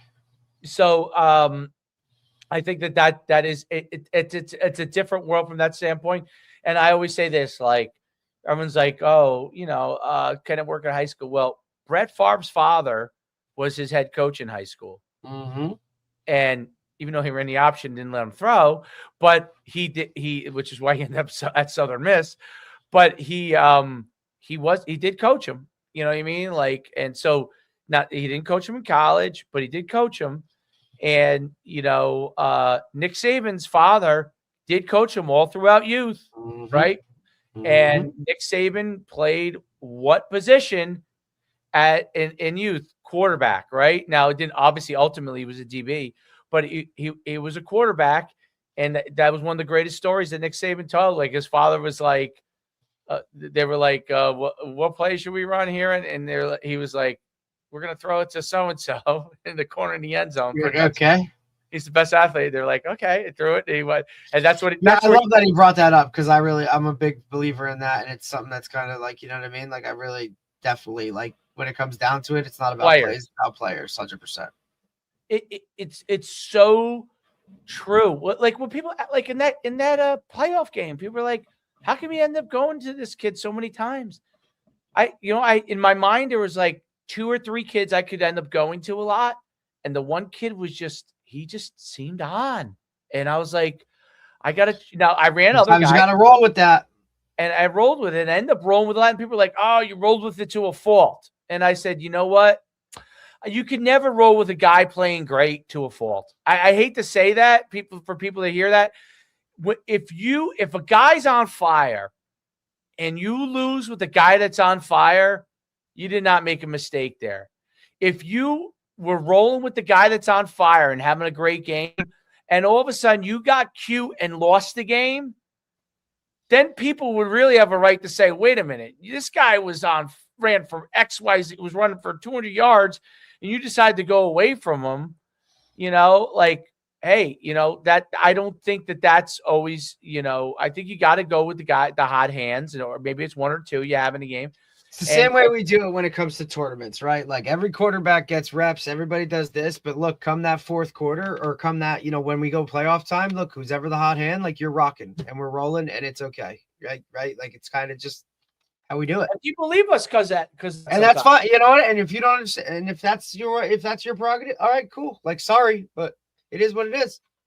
It is what it is, and in the long run, most people, I think, do understand it. But when they cut that bridge off, and then they go somewhere else and it doesn't work out, now be like, sorry, because you've burned the bridge that, like, was the only one that really would have, like, thrown you a life vest. But that's okay too, Dave. Like, because you know what I mean. Like, right, I'm okay with that situation, knowing that what we do and how we do it is the way we do it. You know what I mean? And it's worked, and the people that stick with it and don't.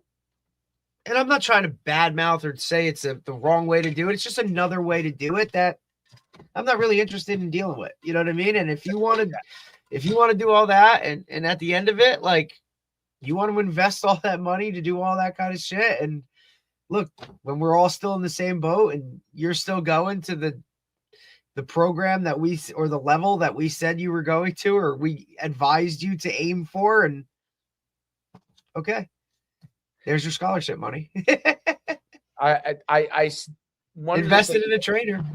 One of the things I'm always been a big, like, when I try to advise people, if you're a guy, you walk in the door and everybody goes, oh, then you know what? Go to whatever fucking national thing. Do whatever you want to do, bro. I don't give a shit.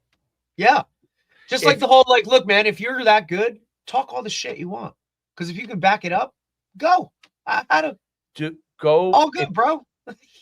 If you're not, like, you don't walk in the door and you're a wow, and you're going there because you're hoping someone will notice you, and you're not a wow, they're not going to notice you. Because there's 15,000 other guys. Because there's wows that were there. There are wows. Right. If you're trying to make yourself a wow by being around it, doesn't matter. They like, you're still what you are. It becomes more like more work. Like, if and people get mad about, because look, there are great athletes that are not of the right size, quote unquote.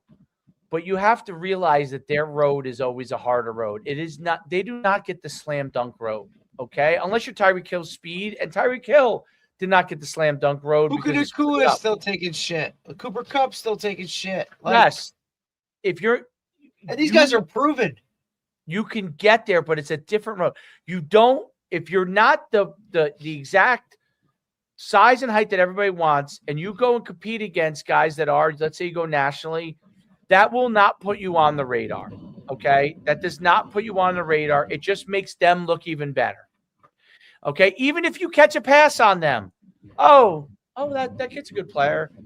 And they move right on with their lives. Like, it's like, you have to understand that your road, no matter what, is going to be a longer road.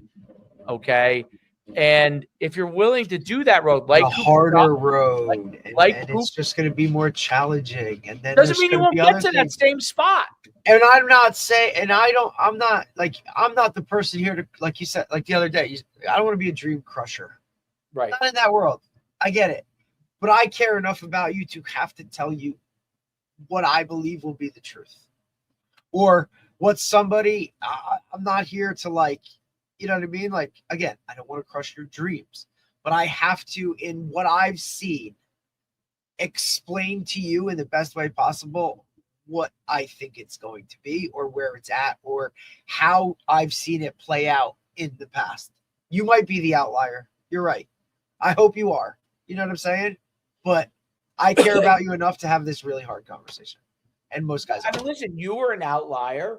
You went to Sacred Heart. You were an outlier relative to the size of your height. Okay. Absolutely. You're an outlier. So if anybody would be like, hey, you could be an outlier, it would be you. And you understand that, like, your road. Like, guess what? This is a lot harder. Road still. Right. And that's what I'm saying. Like, if you want to be this outlier, guess what, dude? Like, you're going to have to do things that you've never done before, and on a consistent basis every single day. You know what I mean? Like in order to just get an opportunity. Right. You can't misstep. Whereas like, that guy over there that played for us, 100%. That's at Marist, who does great. Jeremy. Jeremy DeCaro, if he, at his size, and he's shorter than you, okay, probably by 2 inches. If he doesn't show it out every single time, he'll be the system. What makes Jeremy DeCaro great is he does show out I have never been around anybody in all the stuff that we've done that every single time balls out. Like, even when I think he's off a day, like he might drop a ball or something, he bounces back right away. He's still balling out. Like, no doubt. Like if he was dropping a couple balls, I'm just like, oh, well, I guess we're not winning this today, because like he always is, like, you know, he's always so good. So, but he understands that. He understands that he has to show out every time he steps on the field. And he does. And that's why he plays, and that's why he has right. And he also does it the same, and he has the same approach, whether it's game day, 7-on-7, weight room. Like, those are your outliers. He's tough as nails. He has a great personality, but he's tough. Phenomenal. He's just like, when he goes and competes, I can't tell you how many times we would have to, and you know this too, I would have to tell the quarterback, I'm like, you know, because we get a new quarterback usually every year or every 2 years. I'm like, just trust me. Dude, just throw it that way. Throw it there. He will catch it. Like, they're like, come on, he's so small. You're like, oh no, promise you, buddy. He'll get and then they throw it there, and they're like, okay. They're like, oh, you guys, you know what you're talking about. I'm like, no shit. We saw him when he was 13 doing the same shit. He's been the same height. He's been the same height since he was 13. It's a hell of a player for him, man. He hasn't grown an inch since he was 13. It's the best. But like, he was doing it. Like, I remember when he caught the pass in the back of the end zone. We were at that remember COVID? We went all the way to like the semi. We should have been I don't know why we were in the championship round, all the games we won, but it was so screwed up that term. But we were in the semifinal round. He was catching these balls in the back of the end zone, and I was just like, "What the hell is he doing?" Like, you're like, where did he come from? this kid is insane. Like, and he's got a good vert and all those things. Like, I'm sure he has a 35. Yeah, he's got good numbers like that and all that kind of stuff. Yeah, he's fast. But it's just the playmaking ability. It's beyond the vert. It's beyond the, yes, he jumps pretty high. It's like when you see it. So if he were to go to national tournaments, and he's my example, it would have zero effect on his recruiting. No one would look at him. He would catch 50 balls and no one would care. That's just the truth, right? So they were always smart how they approached it. They kept him. He kept getting better. He was playing great. He never aimed for something bigger than what it was. And it all worked out, and he went to an FCS school, right? And he had to earn every penny of it. But he's playing. Yes. I mean, that's why, like, it's not that people shouldn't do those things. It's just that, like, if you're expecting something from it, it's a crazy, like, I'll give me your money and I'll go play scratchies for you. I think I can get you some money that way because I think I can help you. If you're walking around with a 6'5" kid, like I said, do whatever the fuck you want. Okay. Because yes, it will work in your favor if you walk down there at 6'5". So, it definitely will work in your favor. Like the tight end from the kid who was at Rutgers that you love from Long Island. KJ. KJ wanted to. He walks in the door. He's 6'5". I think he just got ranked like the number 52 player in college football. I don't know how they kept him. Like, right. Some club calls him up, says, we'll fly you down to Florida. We'll fly you down here to Miami. You want to play for Raw for this year? Absolutely. Kid bets on himself. Boom. 100% should do it. 100% should do it because he walks in the door and people are like, oh, bang. You bring him over to FIU and they go, oh, it's like, and that's the deal. But anyway, let's go to bed. Or not you. I'm going to bed. Hey, we're good. Tomorrow morning, Coach Cubic. 10 a.m. You got it. All right, buddy. Have a great night. Good job.